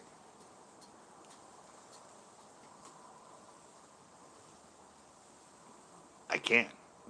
It's physically impossible. I'm not Benjamin Button. I can't go back to being a teenager. But that's the thing. I know I'm at the point that if something does kind of blow up, and I'm actually reaching a lot of my newer videos are reaching people that are choosing to watch it more than others.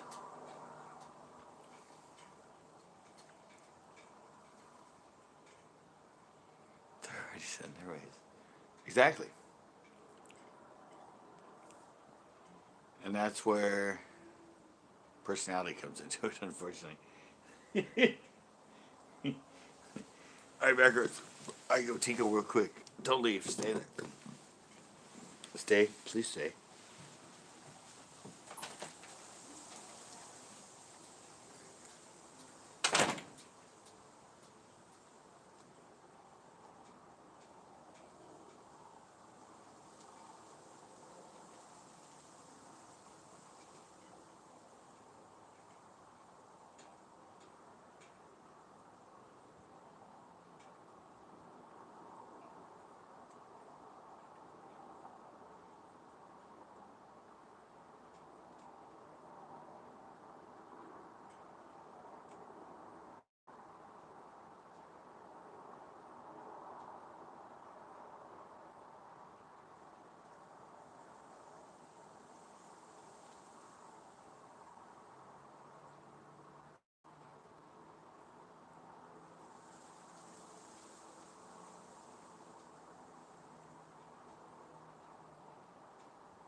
Still here?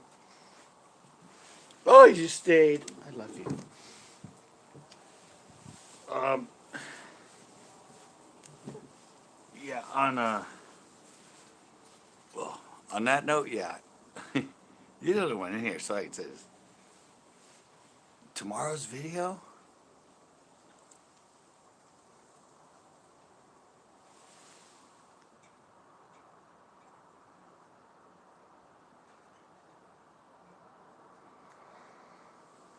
Yeah. That's my emphasis every time I upload a video. I said, I've been here for. I have some that are going good, and some are getting in there. And I had one that kind of, I don't know, after 3 months, suddenly, like, for 3 days, I don't know why, it spiked like 300 views a day. And it's sort of like, now it's settled out again. But yeah, that's my thought all the time. It's like, you never know. But at the same time, I know I have enough stuff that's quality behind me that if that does happen, and when that does happen, that one video like spikes, that what they see before that and what they find even way back to, well, not 14 years, like at least 2009, they will be like, wow, how come I never realized this guy? How come I've never seen him before? Where's this guy been hiding? That's my theory.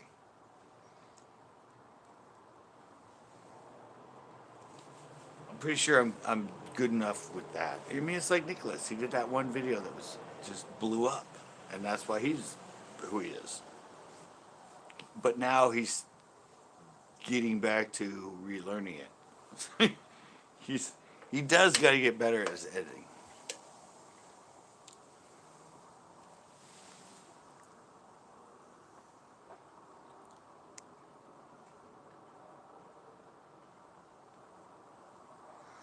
Yeah, that was one of your like political rants, right?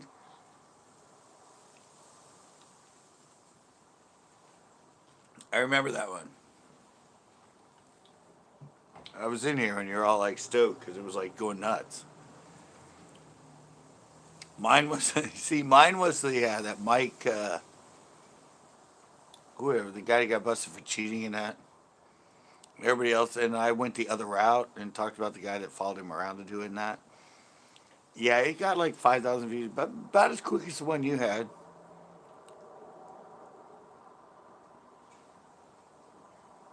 Yeah. Well, I did that one on him. I gained 20 subs from that video because he got like 5,000 views now. But 99% of the people that watched it that were bass fishermen hated it. I got like, I don't know. It has like 150 dislikes compared to like 40 likes or 30 likes or something. But I still gained 20 subscribers. But yeah, it was and mostly young people and everything else. And I said you never know. So you have to put that sort of effort into everything you do. Blink me for a sec. Yeah, like you said, you just never know. Actually, but there was one guy that did oh God, he was an outdoor adventure type guy, like us, our same channel, same as us, like 2,000 subs, 3,000, 1,000, something like that. He did a video on cleaning your headlights with Armor All or something like that. You know, when the plastic over your, and he filmed it.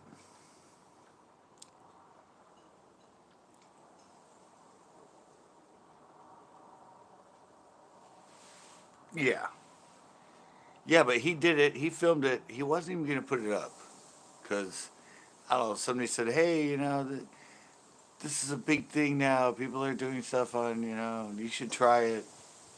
Wasn't even gonna put it up. They decided to upload it.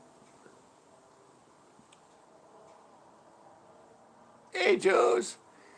Yeah, he decided to upload it, and it got 24 million views in like a month, and got him like 40,000 subscribers or something. Then he followed it up with another one about using bug off spray to clean your windshield wipers. That got 10.5 million views in like a couple weeks, and now he's a full time YouTuber. So, but he just did it. I don't know. He did it cheeky and everything else because he was just sort of didn't know if he wanted to do it. And like you said, you just never know. But he was smart enough that once it blew up, he made another one that was sort of tied into it. And that one got like half the views or something. But yeah, I watched the video. I forget his name. Something outdoors or something like that. It was an outdoor channel. But he had a video that said the history of my sudden popularity or something like that about the story. And so I watched this little video about it, and that was the story. Was he wasn't even gonna put it up. Didn't think it was that good, and he got like I don't know. Well, actually, I think he got 10 million views in a month, and it gained him 24,000 subscribers. And then the next one got like 2.5 million. The follow up with the bug spray about cleaning your headlights. And yeah, now he has like 50, 60,000, and he's been going, he's doing it full time.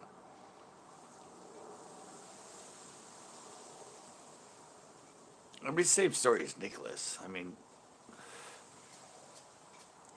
he blew up with that one video that got, like, it's now up to 18 million views or something. And he just stuck with it and did a bunch of other camping videos of that. And he's up to, I think I checked his channel on Social Blade. He has 27 million total views now. 500 and what, 95, almost 596. He was over 600, but they've taken away like 3,000 subs in the last. But 27 total, but more than half of them came from one video that blew up when he had 70 subscribers and he was like 16 years old. And then boom.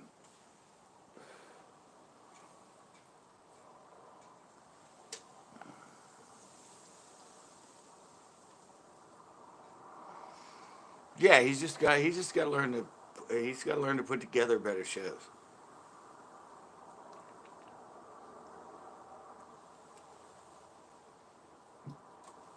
I mean, that's my thought.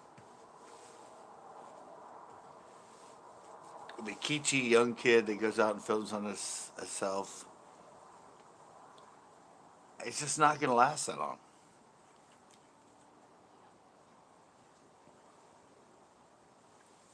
I think I checked what? Social Blade. Did you leave or is it just not counting you? Uh,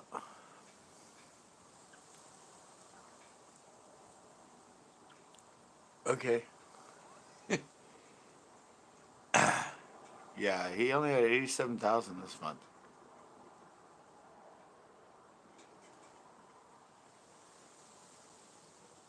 Yeah, I check in on people.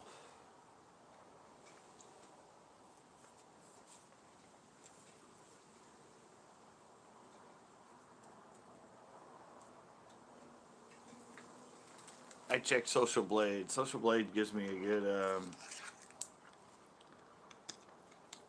a good sort of in touch.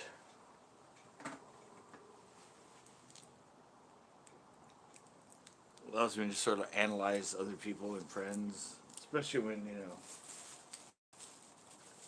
you're suddenly tanking and you don't know if it's a trend or if it's just you. So yeah, I'll go to Social Blade, check out other people's channels, get all their stats, all their subscriber pluses and minuses, and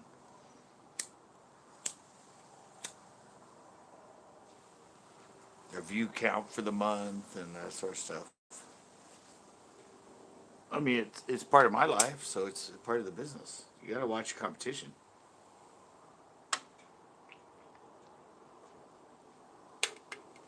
You always got to watch competition. All other businesses do it. Movie making does it. Sitcom channels do it.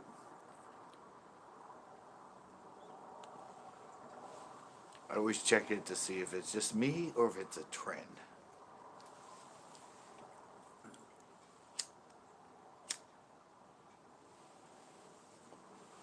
And to check myself with,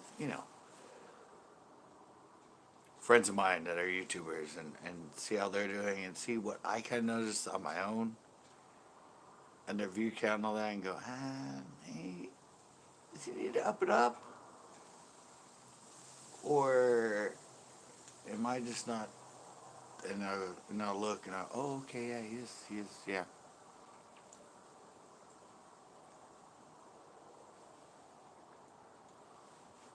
And people that were below me in subs and stuff that are now above me in subs. And kind of seeing their view count, my view count, and I'm like, well, they're not even getting much more than me, but they have 1,000 more subs than me. That ain't right.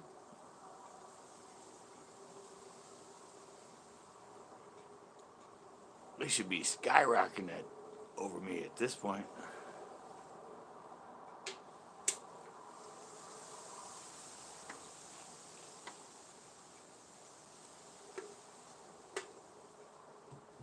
Oh, there's nobody watching. I'll be back in a few years. I was waiting for him to come back, but I don't know if he's gonna be here, and nobody else is coming in. So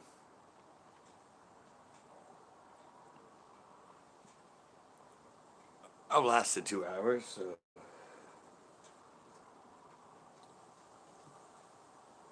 oh, he might be back.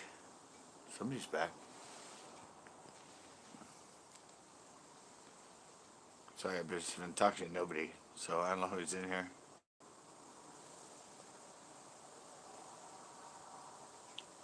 I don't know if the backwards came back or somebody else stumbled upon me.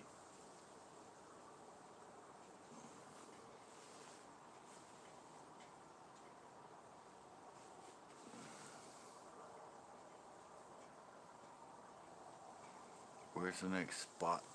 Air? What? Next spot? What?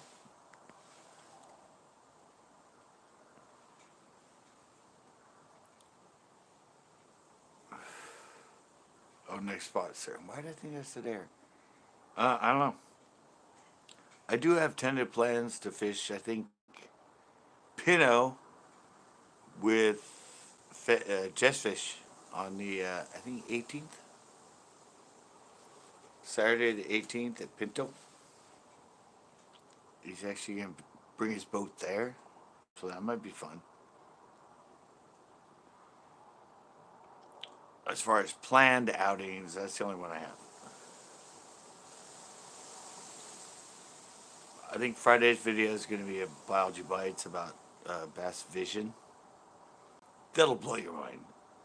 People knew how bass saw. Changes everything. So I have one of those. But my Biology Bite, I don't know. Might do good, might not.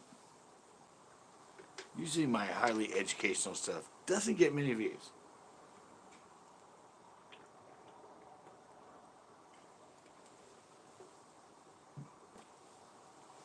But I'm still going to produce it. It's sitting right here.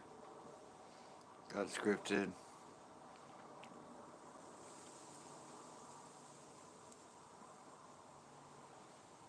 I don't know.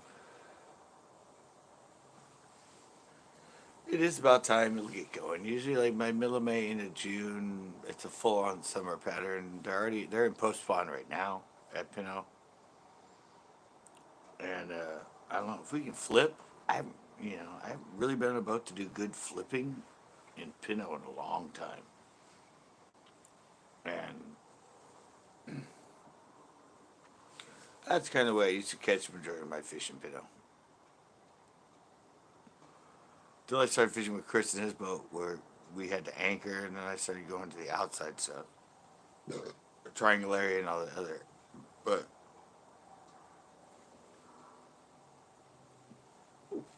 if Jess Fish is into it, I'd really like to,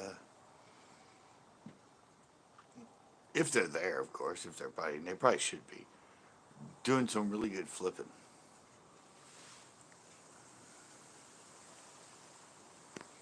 No, I don't fish for striper. I'm not a striper guy. I got invited by Ray to possibly go to. No, he wanted to do surf bridge, I think. He has waders and that, so maybe striper at the beach. But no, I go to the Forebay and all those other places I never fished for.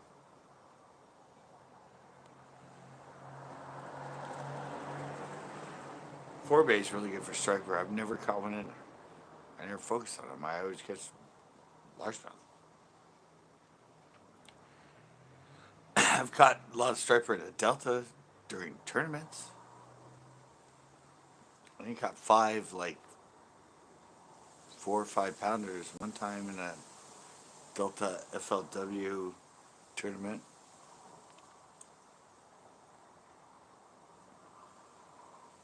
Well, I mean it's a bass, but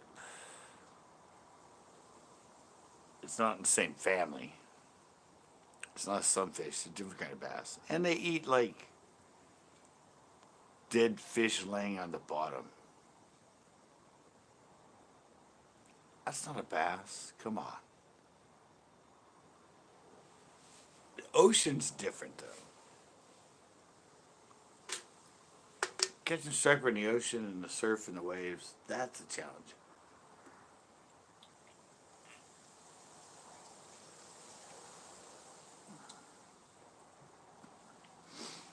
And I've never caught a striper on a real bait. Always artificial.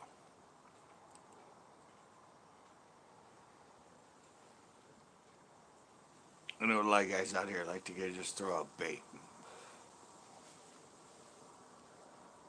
I fish for a bass. I don't do bait. I mean, I know when they get in topwater and all that, they're a lot of fun. Or if they're schooling and stuff. I don't know. I just don't target them though.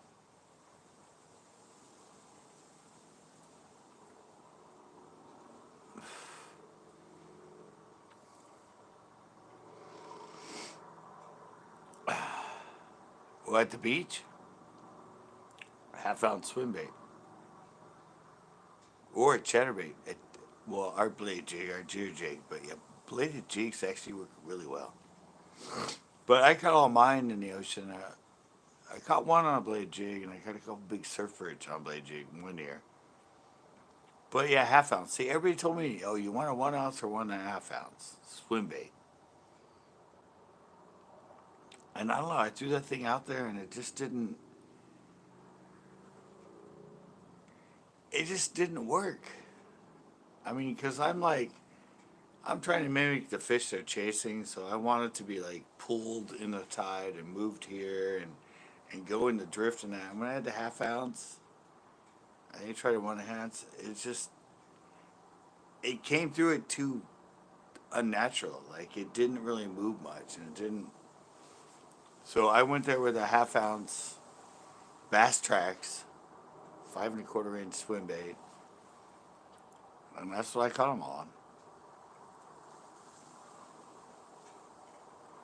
And I would let it go in the current, and sometimes in the current, I'd like hit the thumb bar and let it like back up into it until it got less resistant, and I'd start like reeling it again.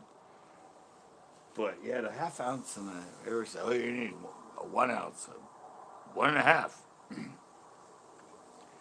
I never caught anything on anything that big. Only thing I caught them on was that half ounce. And I had to learn how to work it, how to work with the tide, the incoming, the outgoing, the swells. But I just figured it looked more like that weightless sardine or whatever they're eating as it was moving through the current and everything. It just seemed more natural to me. I think I caught 4 striper my second day ever trying to starfish in the ocean. Everybody else like, took me forever to catch my first striper at the beach.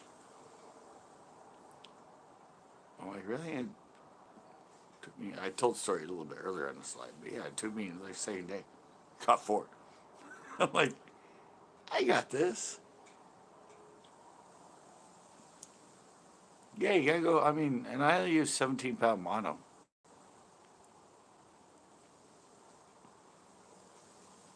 I don't use heavy line now. I mean, 17-pound mono for most people is light. Most of them using throwing braid and everything else. And the mono floats, so it gives it more uplift in that, especially when it's like, going through that current and getting into an eddy and stuff. But that was my whole philosophy when I went. I see what's going on. I've fished rivers and I know about current and eddies and the way water's coming over things and stuff. So I just came with that mentality and I started doing pretty good, and I just didn't. I didn't do it for like 4 years after that. I think.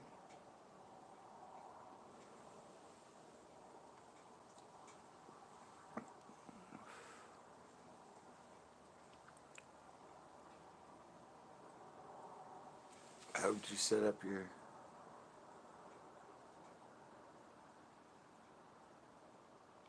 You use 15 what?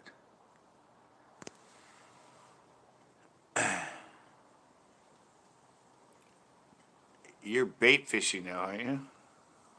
I'm talking artificial swim baits.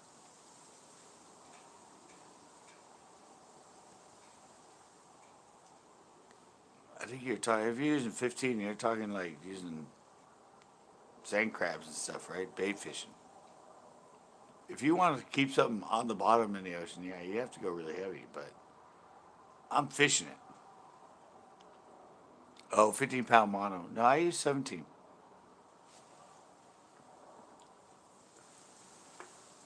I use 17.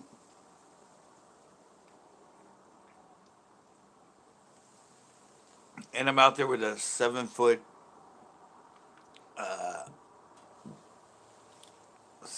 medium heavy bass rod. I don't have like an 8 foot rod or 9 foot rod. Nope, 7 foot bass rod.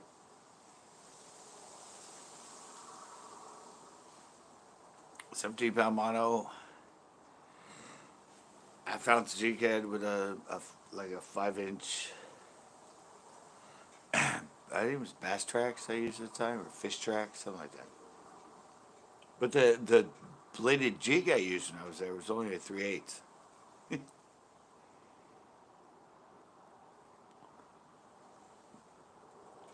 I can cast a 3/8 ounce, even on 17-pound mono. I can throw that thing pretty damn far.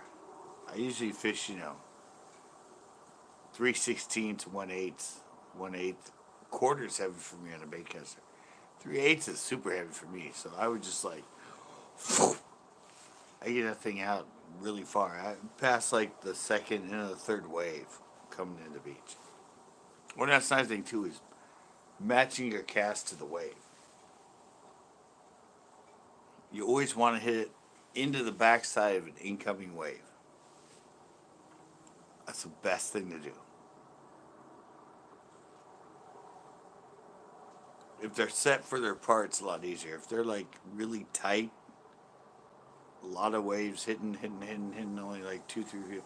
If they're spread out by like 4, 5, 6 feet, 7 or 10 feet between hitting that second one out, hitting right behind it and start bringing it in. That's the best place to be.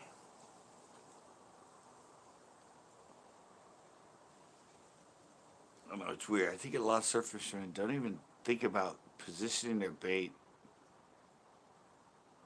within the wave on their retrieve. They don't even look. They just like. I'm sitting there. Sometimes I'm like, no, no.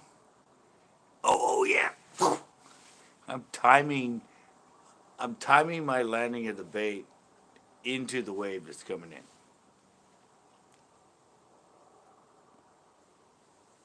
And I might stand there for like 2, 3 minutes before I make a cast because I'm waiting for that ideal spot. Oh, you'll hate it. You'll hate it, Tito. No offense, but you'll completely hate it.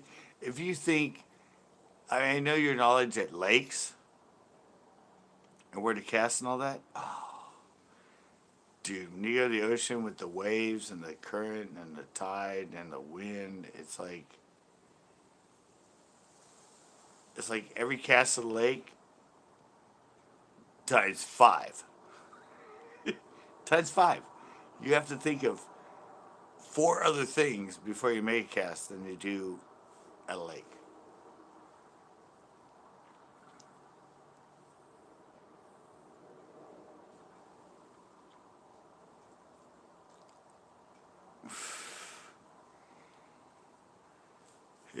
I mean, there's just so much more to it. And running from the waves, going back down the waves, up to the wave. I mean, it's the ocean. The surf fishing is it's a liquid environment, literally. Like compared to, I don't know, I'd say lake fishing is a solid environment. That'd be a good analogy. Lake fishing is a solid environment. When you go to the ocean and try to surf fish, it's a liquid environment. Compared to the pier is sort of in between, semi-solid. You still have movement and stuff, but yeah, the ocean, it's liquid.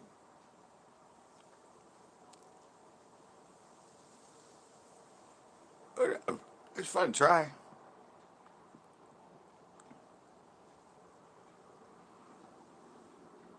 I'm not saying it's not fun to try, but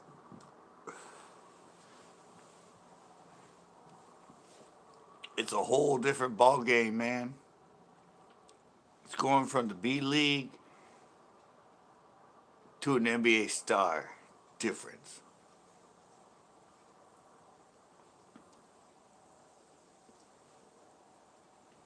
I mean, even at the skill levels I had when I first tried it, it was tricky.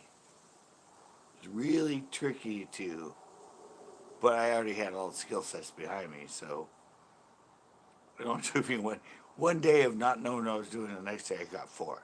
So the learning curve was a little short for me. But somebody who's coming from a lot less experience and going to that, yeah, There's there's a lot to it. If you can learn to do it at the ocean, though, it'll really advance your lake fishing skills. I will tell you that.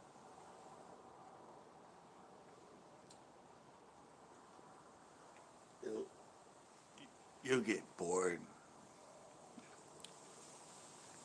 Aqueduct. The aqueduct, yeah, the aqueduct is it's like a lake. It's a stagnant, solid situation.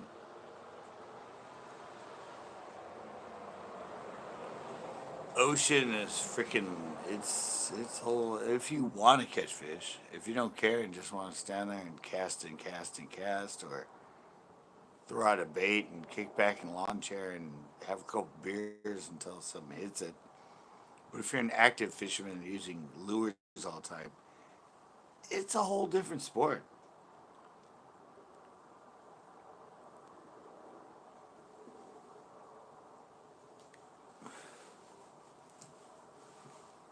We will have to go sometime though.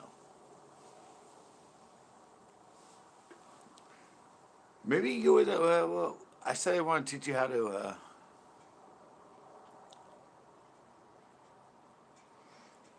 Go ahead. I'm not my techniques.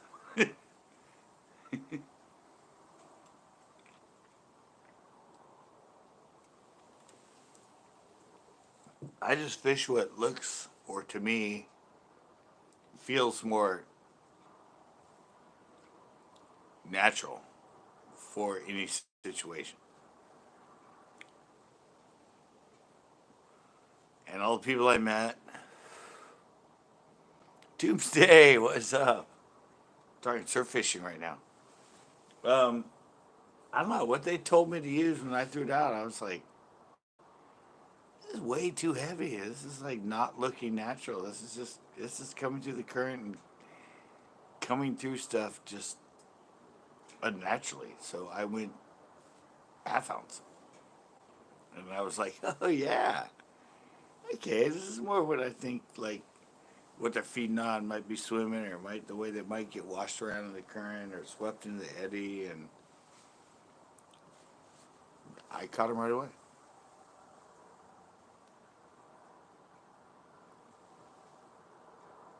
It's that old saying, it's not what you do, it's the way you do it. And the way I do it is the way I feel it's most naturally presented to. And a lot of fishermen just go, oh, well, I'm getting out there. If they're there, I'm going to catch them. Maybe, once in a while. Luckily. But to consistently catch them and to consistently know how to do it, ain't going to work. You're just getting lucky.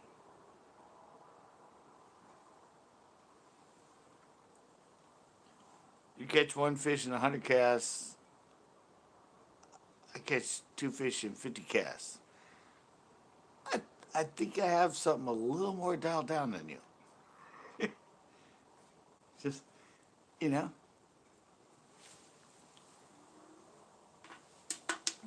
kind of goes along with the not Tomorrow's video, but the biology bites I'm doing is it's kind of in line of the scientific approach to catching more bass.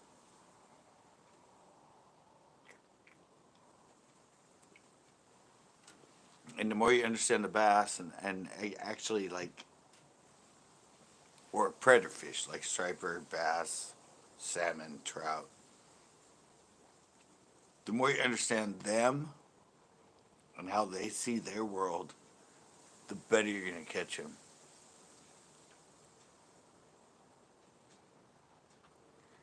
No, we're talking artificial lures.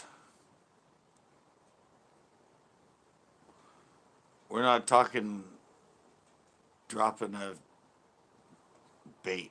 We're talking artificial, not bait. One thing I'm talking about bait fishing for is cardboard catfish, and it's very simple. Corn or hot dogs. That's all I know about those when I throw a bait.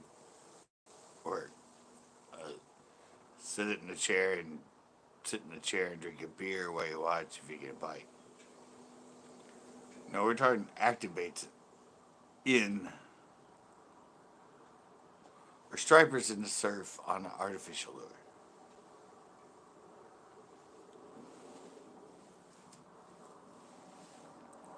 I said it's a liquid environment. It's it's like yeah, it's like learning how to fish a river or a stream. Understanding the ebb and the flow and the tide and the waves and the eddies and the cuts.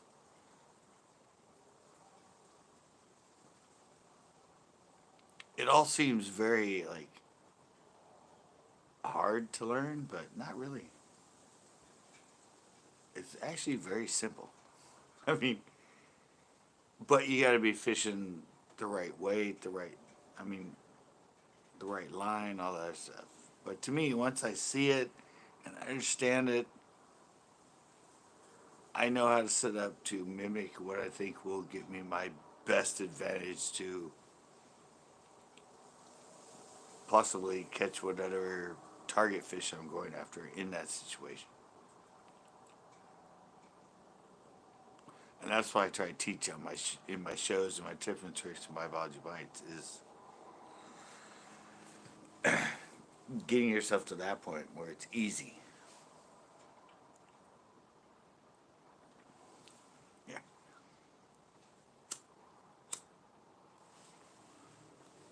Oh, the only way to learn is it's experience. It's just doing it over and over and over,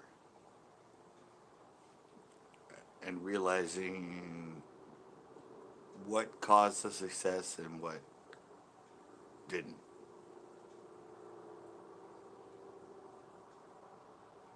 That makes it hard too, because that in itself is with one particular lure. Fish one lure for like a year and figure out what caused you to catch more and what didn't. Then move to another lure and then another lure and then another. I mean, maybe not a year, but like for a whole month or something. That's what I did to get myself to this point.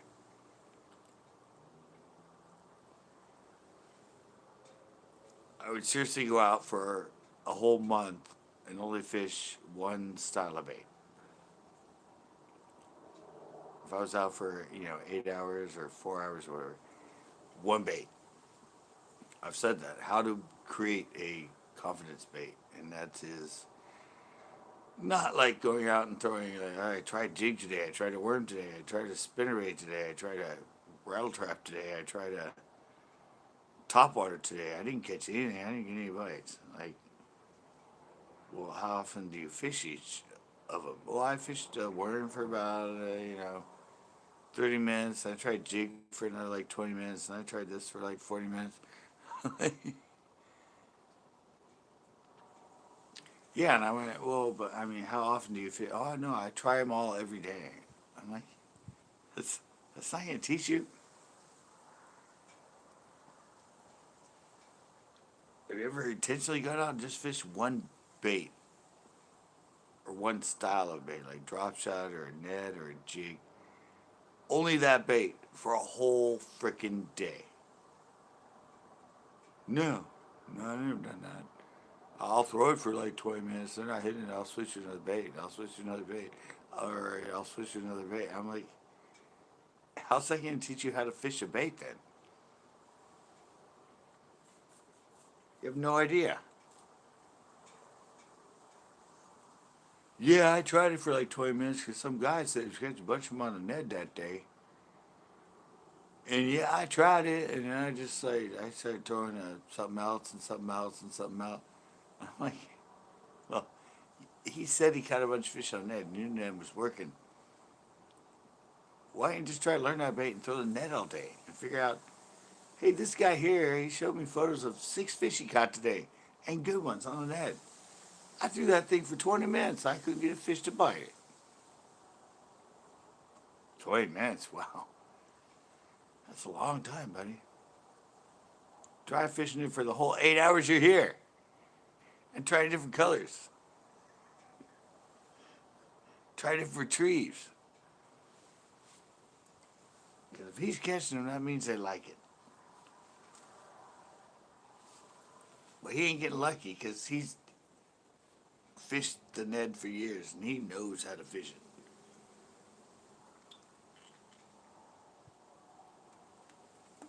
The lure ain't gonna catch you shit unless you know how to fish it.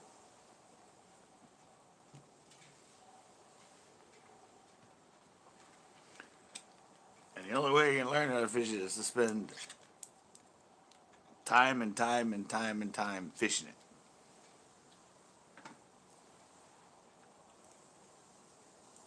Learning what works, what doesn't with it. What works in certain situations, what doesn't work in other situations. With the same bait.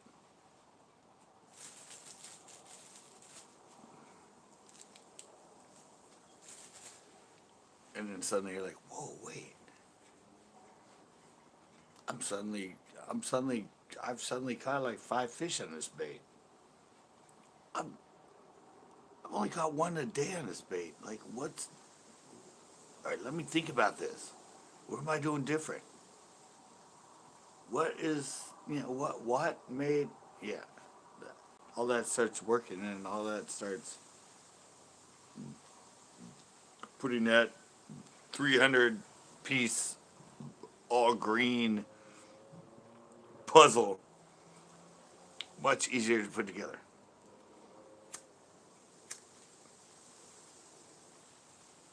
So then you're like, oh, I get it. I get it. I was doing this with it, but I tried this with it, and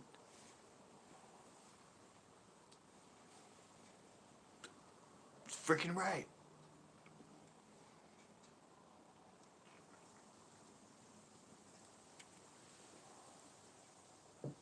I was fishing a 3/16 ounce net. He was fishing a 1/10.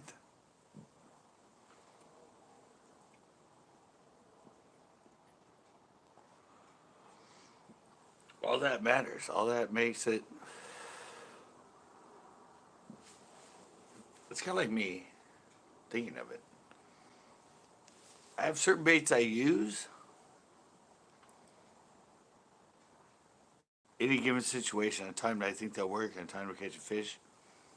And within each of those baits, I have a certain weight that, like 95% of the time, I will fish.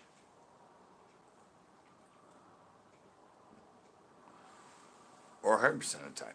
If I feel like they're on that bait and this weight, this size is what's going to catch them. I don't go, oh, all right, well, that didn't work. Let me try lighter. Let me try heavier. Let me try. No.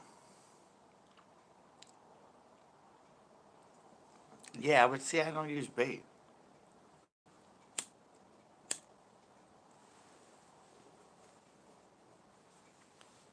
I'm not a bait guy. I don't like the. Well, you'll see it in the video that's coming up tomorrow. There is a segment in the video that's coming tomorrow where I'm like, I like kind of analyze what I'm doing and how I'm doing it, and the fact that I don't like that because I was trying for the carp. It's a bait thing, just throwing out and waiting, line watching. But yeah, there's a segment where I'm just sort of explaining my whole thoughts of it and what that day did to me. But yeah, I don't like. I mean, that's just not me. I'm a bass fisherman. I have to have a bait. I have to actively just keep casting and working it and working it and casting it and figuring them out and doing things. I can't just like throw out a bait, put the pole holder in the ground, stick the freaking pole in, and wait and wait and wait. Just to get, I just, not me. It's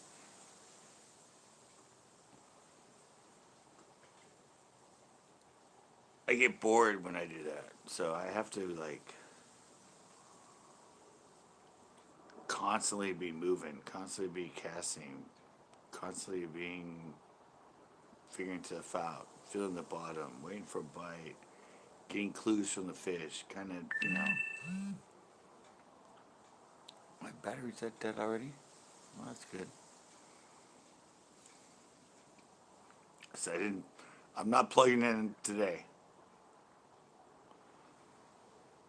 I didn't want to plug in yesterday, but I plugged in at this time when my battery was going dead. And it's like, well, yeah, it was around close to 4 hours. Something. Yeah, I plugged in. I went for another 3.5 hours after that.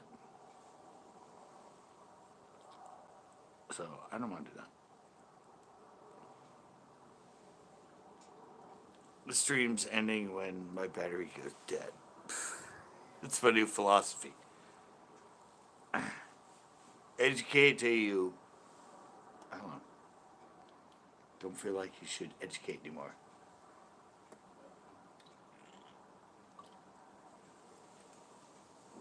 Yeah, it was good now, but it killed me, man.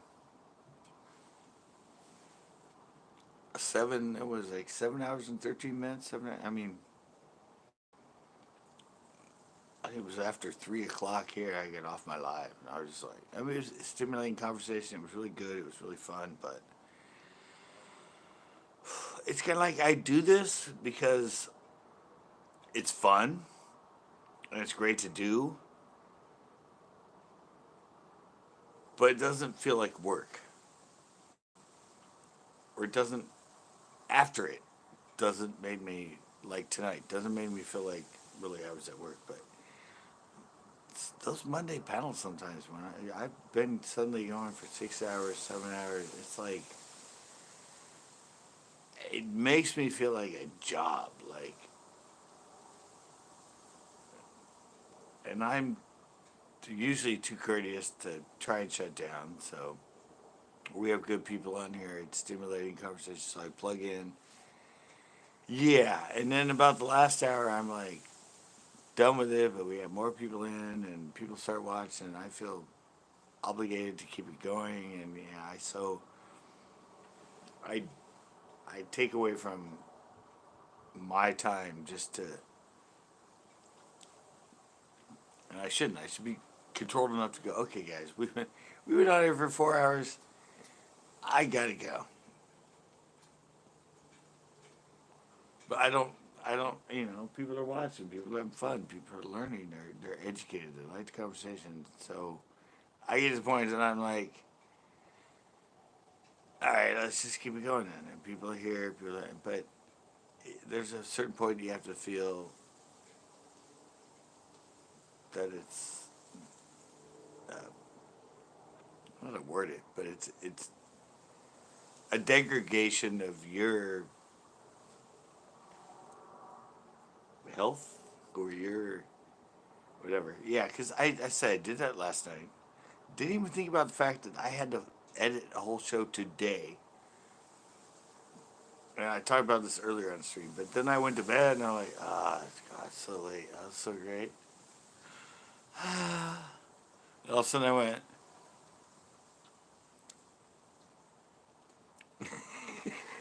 well, you don't have to run out now. You have till the end of my battery. Um, but yeah, I laid down and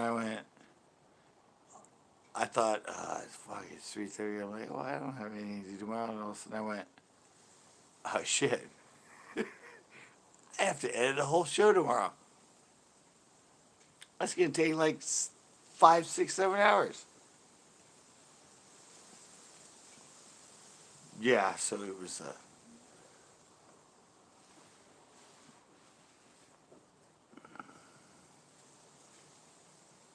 No, I still have 13% battery.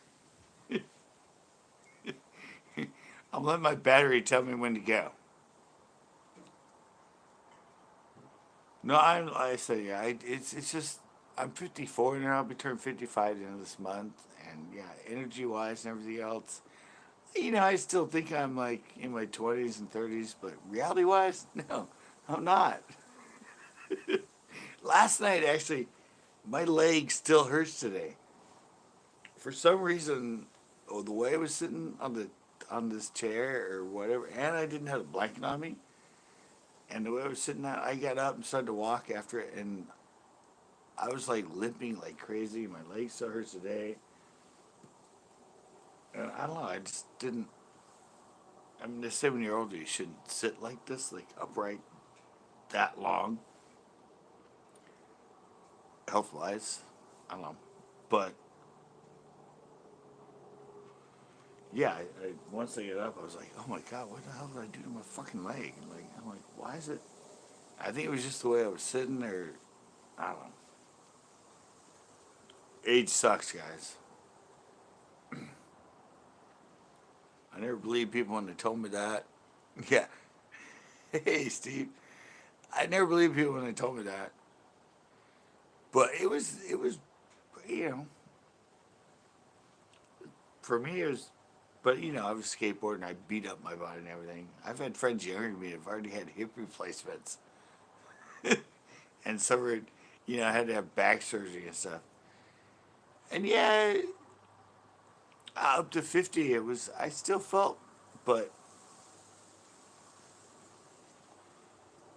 suddenly that wear and tear in the body, and you're suddenly, 55, which used to be really old for people to live back in the day. Now it's in their 80s and stuff, but yeah, I'm just suddenly like, oh, what the fuck did I do? I was just sitting live talking to people. What? Why am I limping now? Why does my leg hurt so much? And it was just evidently the way that I was sitting and the way I have it turned or something. No, and that's funny. Well, my mom came in at one point. Remember that? When we, when me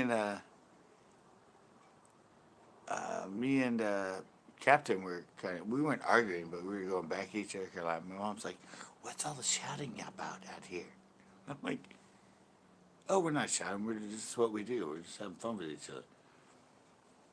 But no, nobody's ever. I've never had a complaint out here live, so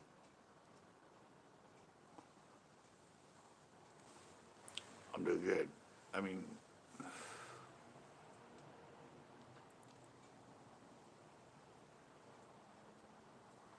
wait, what? Oh, it down like. Oh, okay. Yeah, but I mean, they're across the street. I mean, they're all inside and that. I mean, I don't think my voice and me talking to you guys is really that loud. I mean, my parents, yeah, my parents are in this house, but they're in the very back and upstairs, and they close the door. So they never hear me out there. My neighbor does. If they come outside, my neighbor's like, you've seen him a few times in my life. Comes going, dude, why are you yelling?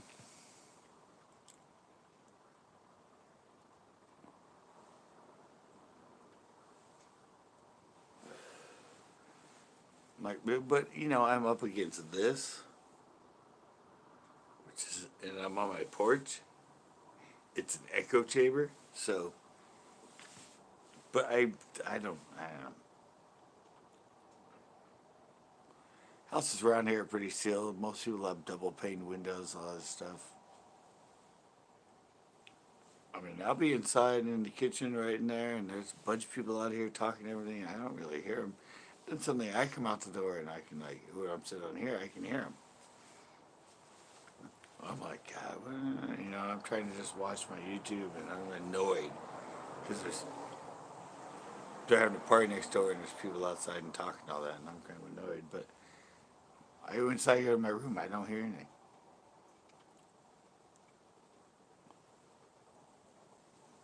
So I guess I'm pretty lucky. I have had a cop come up here one time though. It was late night and he saw me sitting on the porch. He drove by with his light on me. And I saw him turn around. And then he came up, parked like right by my car, and then came up to the porch. And I watched her walk up. I'm like, can I help you? He goes, I wasn't live. I was just out here watching YouTube.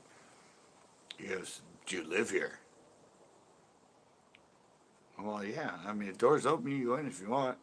He's like, oh no, I just didn't know. Like, you're sitting here with a hoodie on. You're looking down. I drove by and shined a light on you. I thought maybe you saw me and ran up here and hid. Like you were casing the neighborhood or something. I'm like, no. Why? He goes, no, no, no. And like, he goes, oh, okay. And then he walked away. I'm like, you really?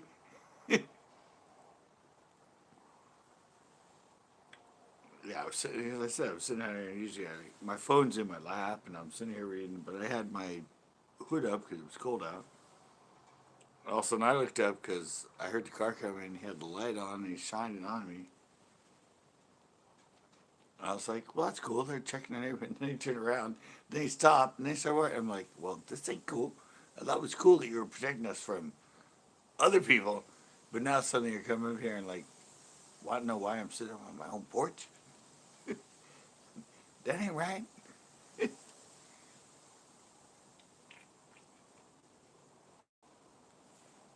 I don't know. You guys look suspicious in a hoodie sitting on a porch. But once I said no, door's unlocked. You can go inside if you want. He's like, oh no, no, man, that's cool, that's cool. I was just like worried because I thought maybe you were someone that we had thefts in the neighborhood. So, oh no, I understand. That's cool. But at the same time, it's sort of an unreal sort of situation. You don't expect to have the cops come up when you're just watching your phone on your porch.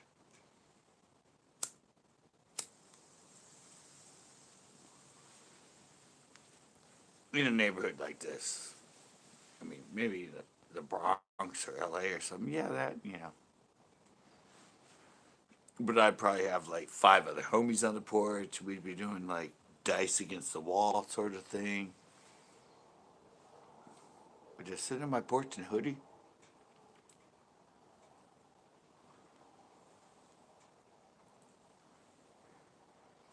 I don't know, a little far beyond. He went by with a light on me and kept going, but no. Wish I had on film. I wish I was live like right now when that happened, and he actually came up to me because that would be classic.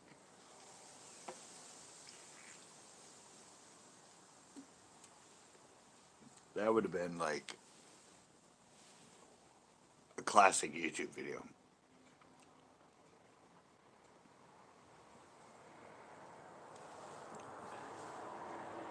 Getting checked by the cops while live on my porch. Random discrimination, cops. You know, I could have went that route. It would have went viral.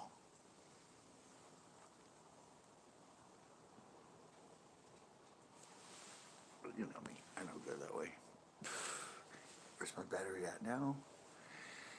Oh yeah, we're getting there, guys. That's good because I can go pee. I'm really in the pee mood right now. I gotta go. I said last till the end of this. All right, well that's good. That's good. Because I'm getting ready to shut down too, and my bladder's about to explode. Thank you guys so much for coming in. I said next week. I said I was too tired this week. But next week, I really want to do custom skirt giveaway. I'm thinking I'm gonna bring all my skirt making material out. Not probably, maybe not here. Maybe in my room. I can have it all set up. I'll show you guys all my skirts and maybe yeah, however we deal it out. I'll show you all my skirts and all that, and bring out my little pen thing and make custom skirts. And I can send them maybe like five of you. You can put it on a jig or a spinnerbait or a buzzbait or a blade jig, anything that takes skirt. Kind of an idea for the Fish Talk Tuesdays that I was working on. But then last night I was live for 7 hours. And yeah. kind of down and out today, but I will see you guys live again next Monday. Next panel show coming up tomorrow. I'm gonna go in right now and finish it. Just needs the ending, a little here and there. And hey Dex, and yeah, hope you guys like it. It's a carp video. It's different, but